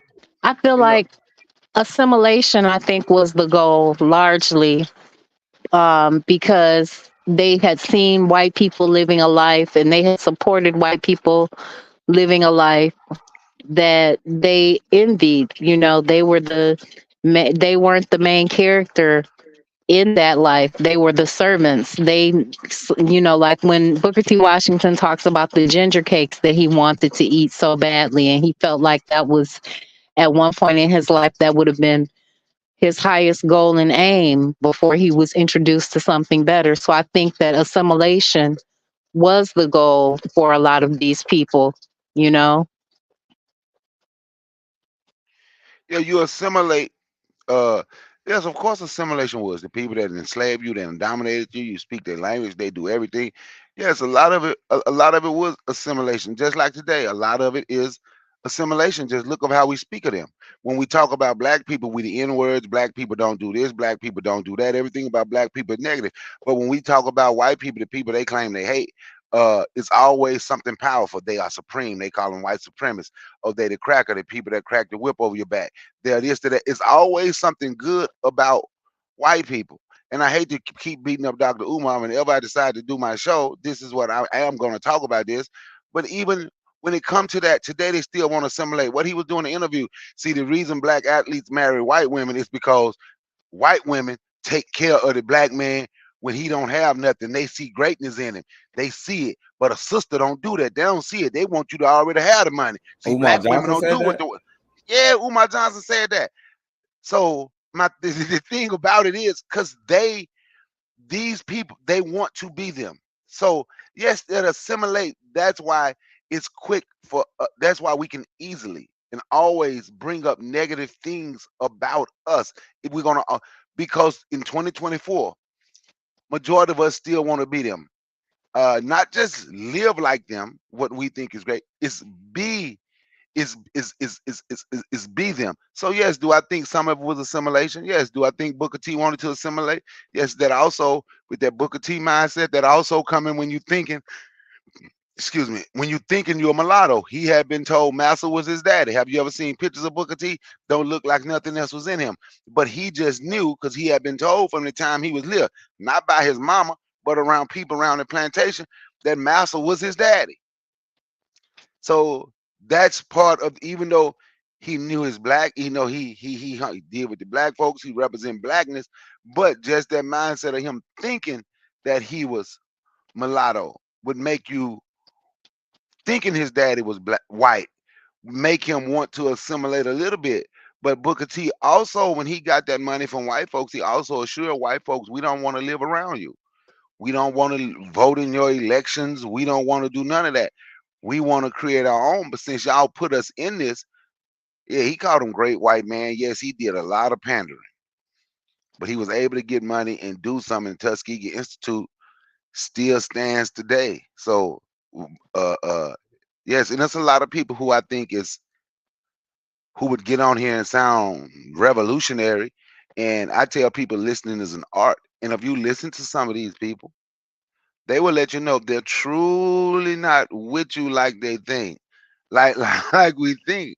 Judge Joe Brown, Booker T. Washington was worth nothing, but W.E.B. Du Bois was the real revolutionary. He was the real one that wanted to fight. But Booker T. Washington was hiding. That's why they turned on Booker T, because they found out how he was hiding guns and doing everything for revolutionaries. That's why they turned against Booker T. But I guess it's just so. But back to the talented 10 being in charge. If they are elitists, if they are elitists, no, we don't want no elitists in charge. Because if an elite is in charge, he ain't for the people. He or she is not for the people. They're for themselves and for people like them. The people in charge supposed to work for the people. The people don't work for you. You work for the people.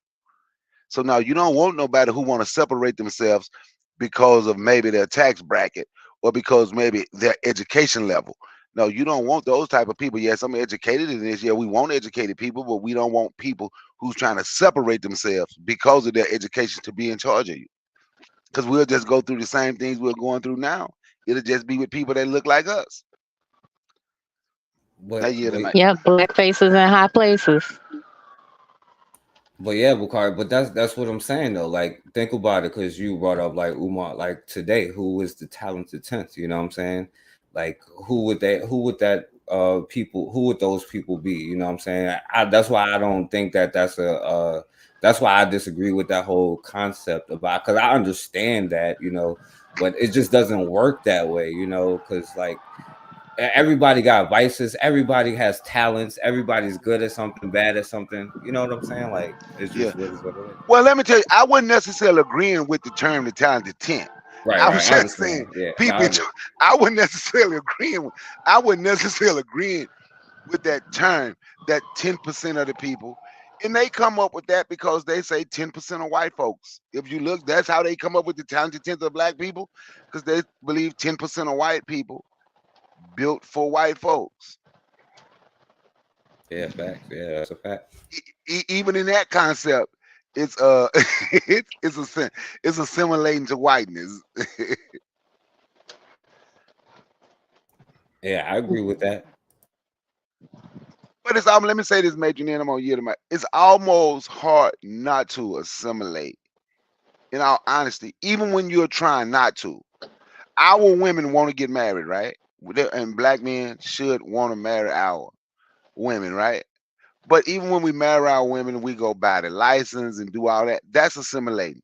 You got to pay white folks to be with the woman that you want to be with, or the woman paying to be with the man that she want to be with, because you got to buy marriage license.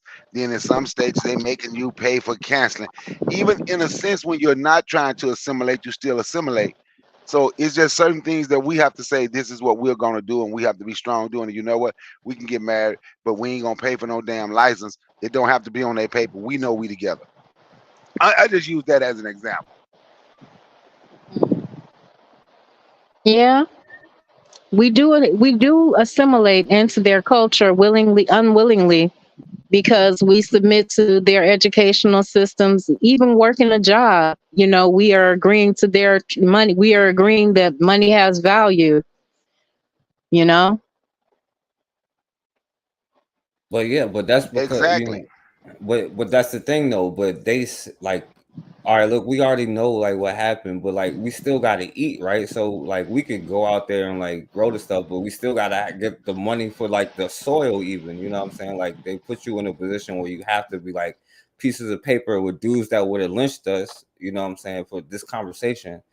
and we have to go out there and get it like it's something real. But like it's because like and then we all want like regular stuff like the internet and lights and heat and stuff like that, but that's the whole point. And like we already know, like they destroyed all of this stuff, and then already with your leaders trying to assimilate because they got a sick mindset. I'm not blaming them. It's like that's why I always point the finger all the way at the beginning, because like they like you said, like they telling him that that's his dad, so he thinking like the good white person thing. Like we got the John Brown syndrome thing going on, and that's why you got a lot of black people like even today is like we don't like we stuck in the middle, like where we don't know whether we want to assimilate. We know we can assimilate, but we also I don't know. So, but yeah, I'm sorry, Mitchell.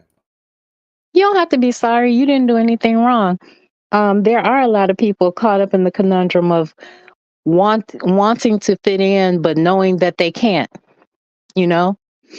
And at the end of the day, ultimately, we have to figure out our own lane. That's why it's so important to pick your group, to pick the group of people that you're going to um, build with. Because once you pick your group of people, then you can define terms.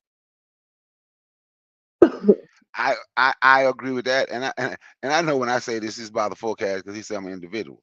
I know, but it is certain black people I just can't be with, and I'm just being honest. And you want to talk about an elitist mindset? Watch the people. I told you it's certain Twitter spaces, they call it X now, and just go watch FBA and ADOS. Just go watch every chat they're in, every conversation they're in with black people. Watch how they are trying to convince you it's best if we like one. I forget. I only had to block like 12 of them today. So since he blocked them, I can't even remember what the thing was saying. But one day they was in there talking about there should be no HBCUs. There should only be American colleges. So I asked, so what about PWIs? So it's okay for the PWIs, but all HBCUs should just be turned to colleges for all Americans. I'm like, what the hell? But if you go and it's a drove of them, you go in there, you go in some of those things, you might see 14, 1,500 comments. They did a they did a live one day. It was they were on there for 4 hours and they literally the whole thing was talking about, and I think about 300 people came through there on their Twitter, and all of them were speaking against Pan Africanism, against black people that want to be, and all these people are black, against black people that want to be, that believe in black nationalism, against black people that don't want to live around white folks, talking about they can build their own community. Some of these people, bro, we gonna have to let go. And I introduce, and the next time they on here, folk ass, I don't know if you got X or not. I just send it to you because you don't have to have X to watch it. And you can hear these people, and you will say, you just can't deal with some of them. You just can't. And like Matron said, you're gonna have to deal with the people you can deal with, and you can define yourself because those people, they are not trying to do anything you're trying to do. And I'm too old to try. I'm 52. I'm too old to try to convince grown grown men and women this is what we should be doing when they constantly tell you, no, if we just do this and just say we're American and get rid of everything black and just say it's for all Americans, but white people can have stuff for white folks, but black people need to have stuff for all Americans. You just can't deal with it. I'm too old to deal with that. I'm just being honest with you. I been got mad and cussed everybody out. People who weren't even over there. I been got mad and cussed out people over here for no reason because I'm mad at them. So I just had to get away. Yeah, well, they hide the whiteness or the white only part in things called legacy institutions and genealogy associations and um, different things like that. We talk about they're upset right now because there are grants that are only supposed to be going out to black people, but there have been grants going out to only white people for generations, and they're mad because we finally figured out one small way to get money and funds into black hands. So I think that the ADOS and FBA people are mentally ill. I think that they sick, and they think that by separating from blackness, they will be able to assimilate into whiteness, and they'll be able to get into the white world that they have been looking to get into for so long. And unfortunately, there is no access to whiteness. You cannot carry the message that I get from the ADOS and FBA people is that you cannot carry your blackness with you into whiteness, because at the point that you assimilate into whiteness, you have to strip away everything about you that's black. Everything. And you are correct. If you listen to them, you'll notice that people like us might complain about some of these politicians, and I try not to listen to them. But they gonna agree. I'm telling you, they gonna agree. That's who out there. I'm telling you, that's who's out there protesting for Palestine. People like what's his name? I can't. Mark Lamont Hill. Him and Yvette Carnell did an interview, and I got to play that interview. They did a thing together. Oh my God! You just if you just hear these people, man. If you just hear these people, I'm not trying to convince grown black folks no more. I'm just being honest. I'm not. I talk to the youth. Like I say, it's people in their 20s come to me. That's why I'm coming back to do a show. Come to me who see me on YouTube. They like my message. So that's who I'm talking to. Yeah, things that we can do. And it's organizations that I'm working on, that I'm trying to build, is things that we are not, that we don't know about. Like most people don't know about an elevator mechanic. Don't don't don't know about an elevator mechanic, right? Hmm. I deliver to all these elevator companies. You don't have to go to school for elevator mechanic. You have to go through a union. Then you train 6 months to a year. You train at $35 an hour. The average elevator mechanic start out once training is over. They start at $60 an hour. I've never seen nothing working at these places but white people. So I got me an organization. I got some people. We finna get some young black folks to try to get it.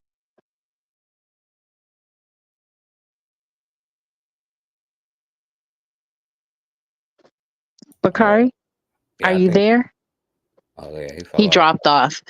But it sounds like he's trying to move forward with some things to help black people get training to be elevator mechanics, which is a really good job. You make anywhere from 35 to $60 an hour based on what he was saying. Your training is at 35, and then once you get the job, you make like $60 an hour. So that's a good thing. And you have to listen to other people that are actually doing things that will uplift you, instead of just um, staying there at the bottom in those bottom guttural stages.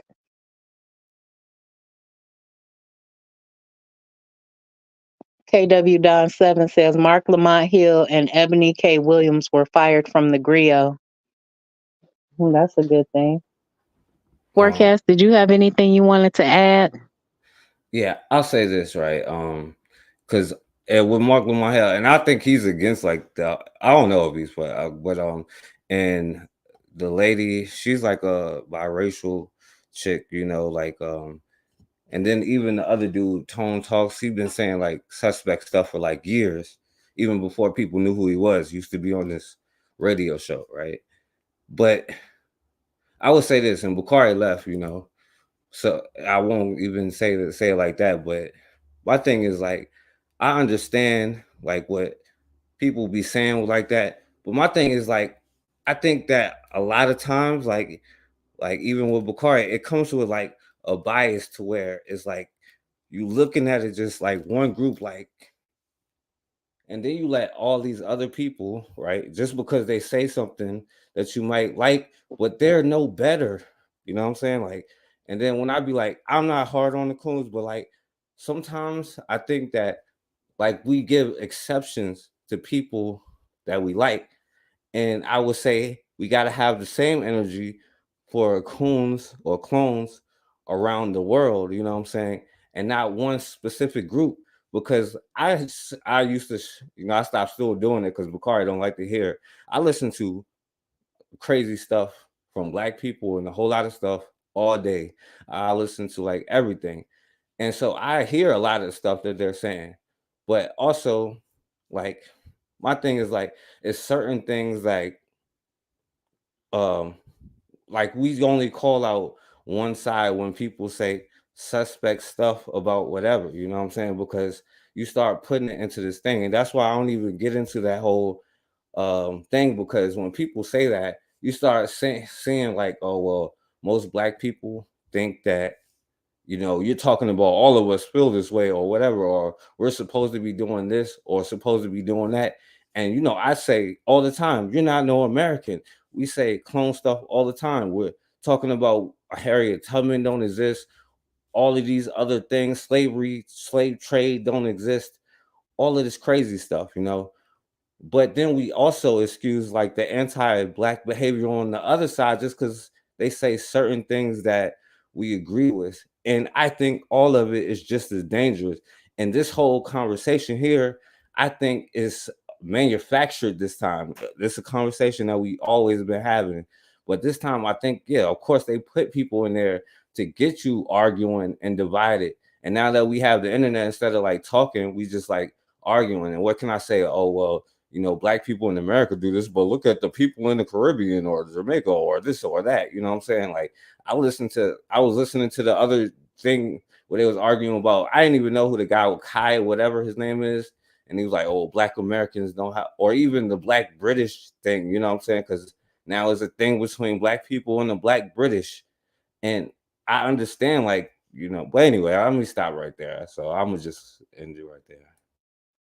Well, as the world gets more globalized and we're able to reach across international lines, and people that have never traveled to these places are able to reach these places, they have to sow dissent.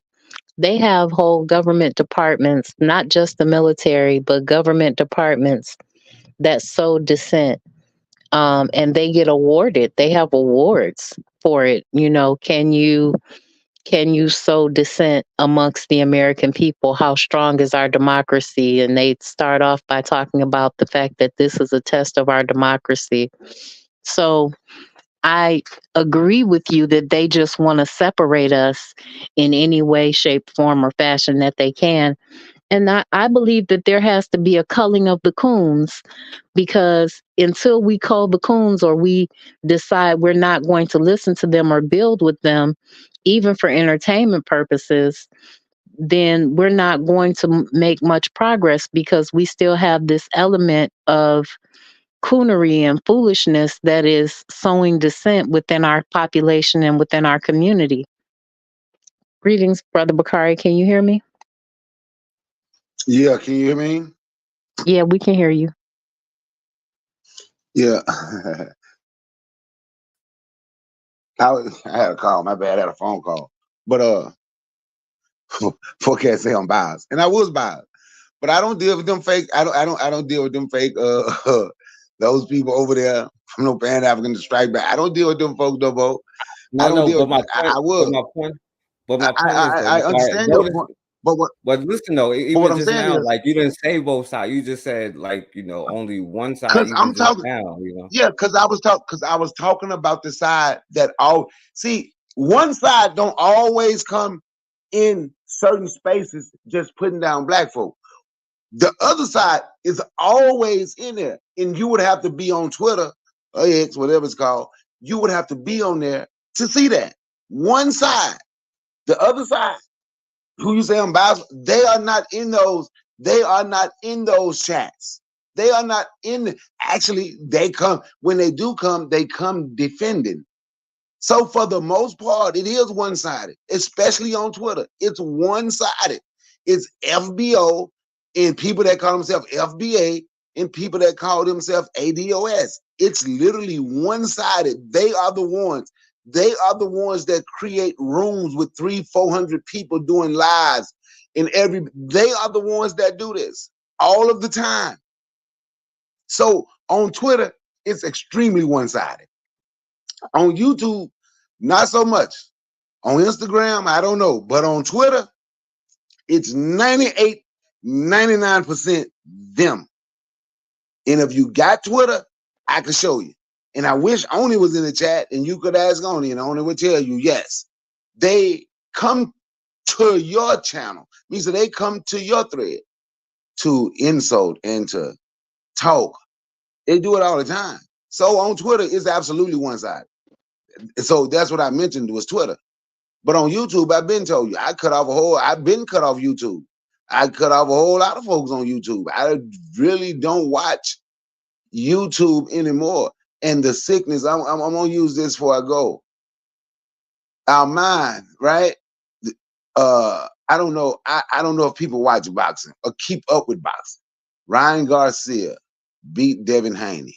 Floyd Mayweather showed the Mexican how to beat the black guy. Told him, don't make weight. Come in 3 pounds over. Walk into the. You could have seen how happy black people was that this Mexican cheated. Now they found out that he took steroids and he did this. If you go on YouTube, if you go on YouTube or Twitter or Instagram for this, you would see how black people is cheering. So what, he cheated? He still beat. Like he could have, with the steroids that he used, and he could have literally killed him. And you could see how black men, few black women, there's a few black women, but you should see how black men is glad he lost because him and his daddy have a close relationship. It ain't just me making this up. And if you was to come to these places, you would see some of our mindset. And these people who's upset, talking about their daddy have a close relationship, go watch them. And then you listen to them. FBA, ADOS. I'm not making these things up. I'm in these spaces and sitting there listening to them. Then you find a few women. See, I relate to Ryan because they say he crazy. Yeah, I want Ryan. He literally, every time he touched Devin Haney, it hurt him. He literally could have killed him. And black people is cheering. So what? He cheated. He beat his ass on the Mexican channel. So what? I'm glad he could have killed him. Nick, pardon my French, for all I care. I ain't making these things up. I'm not making these things up. But you would have to be in the spaces to hear him and to see him, and you'll see what I'm talking about. So I'm going to end up being off Twitter because I got away from YouTube to get away from some of that. In all honesty, I got away from YouTube to get away from that. But then you go on Twitter, they're going to always be in your seat. Go on there and talk black nationalism. Create you a Twitter account forecast and get on there and talk black nationalism and talk about how black people should live together. You will see the ones that come in your panel. You will see the ones that come to your thread talking about you. And I'm not just making this up. You will see it. You would literally see it.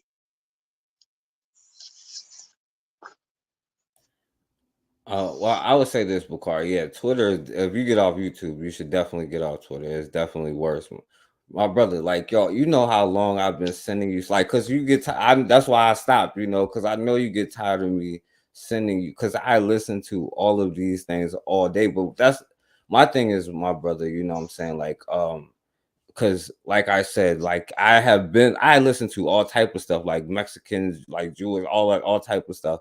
You hear other people and organizations on their channels doing the same thing. And my thing is, like, if you go to different things, you will hear all type of stuff, you know what I'm saying, from each group in particular, you know what I'm saying?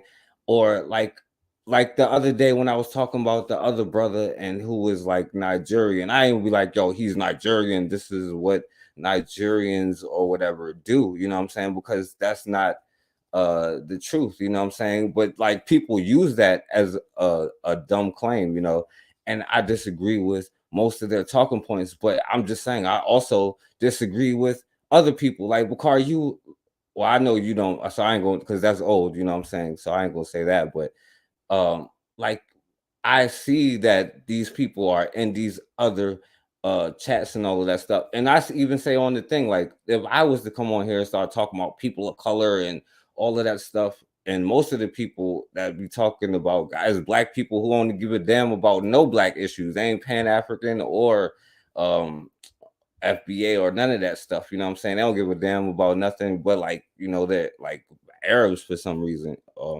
But I'm just saying, like, my brother, if you go, even when you go on there, you can scroll through and listen to all type of stuff. And the self-hatred is a global thing, and not everybody is on that. You remember, I still got the fan base thing, you know what I'm saying? And you see both sides. And you know, the only thing that I would say is, like, usually when I bring up somebody doing something clonish from some other, organization or whatever, if they may be, like you pointed out, Umar Johnson, who is a Pan-African, and you was absolutely right to point out what that brother is doing. That's why I respect you, you know what I'm saying? Like, because you definitely do that, but and then there'll be times where like if you talk about like somebody, even a immigrant, a black immigrant in a political position, I'm gonna say the same thing about Mark Lamont Hill as I say about whatever, you know what I'm saying? But like sometimes when you say that, you make it seem like or not you but particular, but people make it seem like, oh, now you're a part of this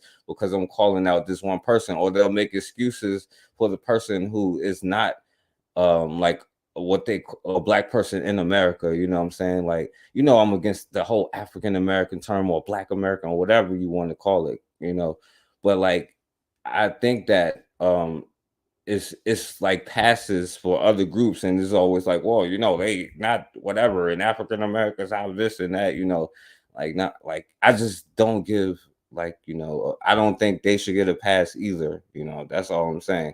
And like every time we talk, like every time we bring it up, it's never like, oh well, look at what black people is doing here or there or whatever, you know what I'm saying? Or like, I don't know, it just always seems like it's like focused on one thing.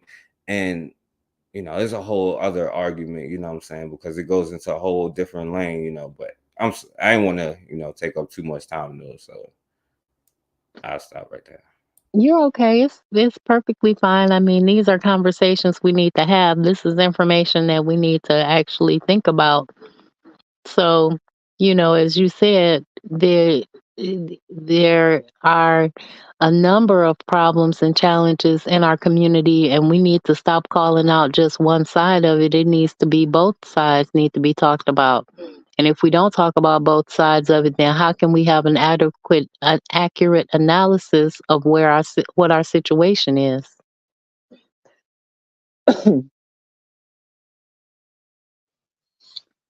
Agreed. You have to. But You got, like I said, I just try to get. I'm being honest. I've been doing everything in my power to get away from it, but it don't seem like there's nowhere to run. But it, not if you but want to be on social And media. I just try to go to, well, Bakari, and I I'm sorry. literally go to spaces on Twitter that's literally talk about Pan Africanism and Black nationalism, and lo and behold, and HBCUs, and lo and behold, man, they know how to find you because they really just come to. But no, but that's the thing, So, like, like I say, only people. block them. Yeah, that's what I'm saying. Most people who have the people who are in productive spaces, you only gonna see a few people in there, first of all, and then they block the people who come in with that drama because they sticking to the whole thing. You know what I'm saying? Like earlier, I would listen to whatever because I was listening to that Mulatto Vanguard dude earlier. I was trolling him. But he don't be answering me. I think he blocked me or something. I don't know, but Oh that's yeah, what I'm yeah, saying. he get real mad. He get real mad. Go ahead. Yeah, so I was trolling him, but that's what I'm saying. Like, yo, that whole energy, like the anti-blackness is prevalent throughout the world. You know what I'm saying? I just don't think we should like point to one particular and say, well, look, like they're the main problem. Because um bro, like people be saying some or even people you do understand, like even when people come over here that are supposed to be a representative of you, and they're saying like things that they have no knowledge, like the dude Ancho have no knowledge of no damn black history, talking as if you're supposed to do. Like, we got to call out the black people in America doing it, but also these fools, and not be like, oh well, he just doesn't know because he's from, like, nah, he does know and he's trying to get paid. Not necessarily him, but certain people like do get a pass because they be like, oh well, they come from whatever, and they don't know, like, nah, like none of that. So that's it. Because uh, anything else I say will go to a whole nother conversation. You talking about Acho? Emmanuel Acho? Yeah, boy. He's masterful at what he do. I turned him off too. These Yeah, people give me headaches, man. Talking about them give me a headache. right. I can't deal with them no more, man. I'm being honest. I can't deal with them. I'm looking for solutions to help the ones coming behind me. I can't deal with them folks, man. Yeah, but Then that's what I'm some people saying. Yeah. want drama because it helps their social media grow. Right, right, definitely. But that's what I'm saying though, Bakar. There are some people out there that do specifically talk. Like, if you want to learn about, like, say if you go into a thing where somebody is talking about black business on you, there's not a lot of that stuff in there. There's not a lot of people in there, and you could get a lot of information, from certain people who talk about certain things, especially like certain topics. But a lot of that stuff is designed to draw in people to argue because people just like to argue on social media all day and say stuff that they can't say in real life to people, and some people use it for the right reasons and they block any trolls that come in. It's just, you got to find those spaces and not just go to like the spaces where there are like some clone FBA people, you know what I'm saying, who's saying some crazy stuff. Like, I think that's a part of the problem, where it's like you like in these places, like, where you could like, but you can also be in the same places where you hear like Ethiopians saying crazy stuff, you know what I'm saying? Because, like, some of them think they're Arabs, you know what I'm saying? Or you hear, because, there are arguments between the British, like the Jamaican and the British, because like they have similar culture. There's arguments between a bunch of different African East Africa, West Africans, you know what I'm saying? It's a bunch of stuff because it's not just here. Like, we argue amongst ourselves, everybody, you know what I'm saying? That's what I'm saying. I'm like, we should, like, that's the only thing. My only pushback would be like, yo, y'all, it's like, it seems a little bit like one sided. That's all. So, And ain't got no smoke. And ain't got no smoke. Ain't got no smoke for nobody else. That's what you breaking up, pissed Bakari. me off more than anything. They ain't gonna ever say nothing. Hey, Bakari, you breaking up.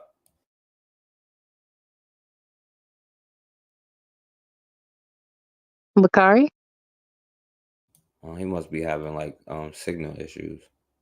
he must be having some technical difficulties. I know it's storming where I'm at, so I'm getting warning signs. My Okay, yeah. screen was flashing. Yeah, yeah, and I didn't mean to turn this into a long live either, though. No, But I you're appreciate okay.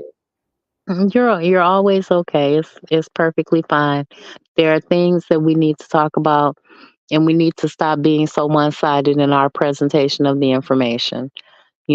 I think that until we are able to get a 360-degree view or a view from the top of what's actually going on, we are going to continue in the cycles and systems that we're in. So we have to be able to take a step back and say, these people are doing the same thing, and we need to revoke some passes to the cookout. And until we start doing that, we're going to continue in this cyclical path of nonsense that we've been on. Yeah, facts. I agree with that 100%. So, all right, guys. Well, I'm going to get out of here tonight. It has been a pleasure talking with you, Forecast, and you, Brother Bakari. Thank you, KW Don 7, and thank you, Koku, for coming in. I know Anthony McPhail is listening. I know Sister Ra and the elders are listening. I know that Oni Tase from the Pro Black Perspective is listening. I know that Bwana Haguziki is listening. I know that the children from the Daycare Ladies Network are listening. And I know that the children from Jesse's Kids are also listening. And I want to thank each and every one of you for listening and coming by our live today. Forecast, did you have any closing remarks? No, thank you for letting me speak. What's tomorrow? I was thinking about reading The Lynch Law by Ida B. Wells, Yeah, facts, facts. You should definitely read that one. Or the Red Record, one of the two. The shorter one. the shorter one. Yeah, I think one of them is like really long. And I think one of them is like short. I think it's the Red Record. I don't know. But yeah, that's a good idea. I'll vote for that one. All right. Well, thank you so much for coming by. I appreciate you. Thank you. All right, peace, y'all. Peace, guys.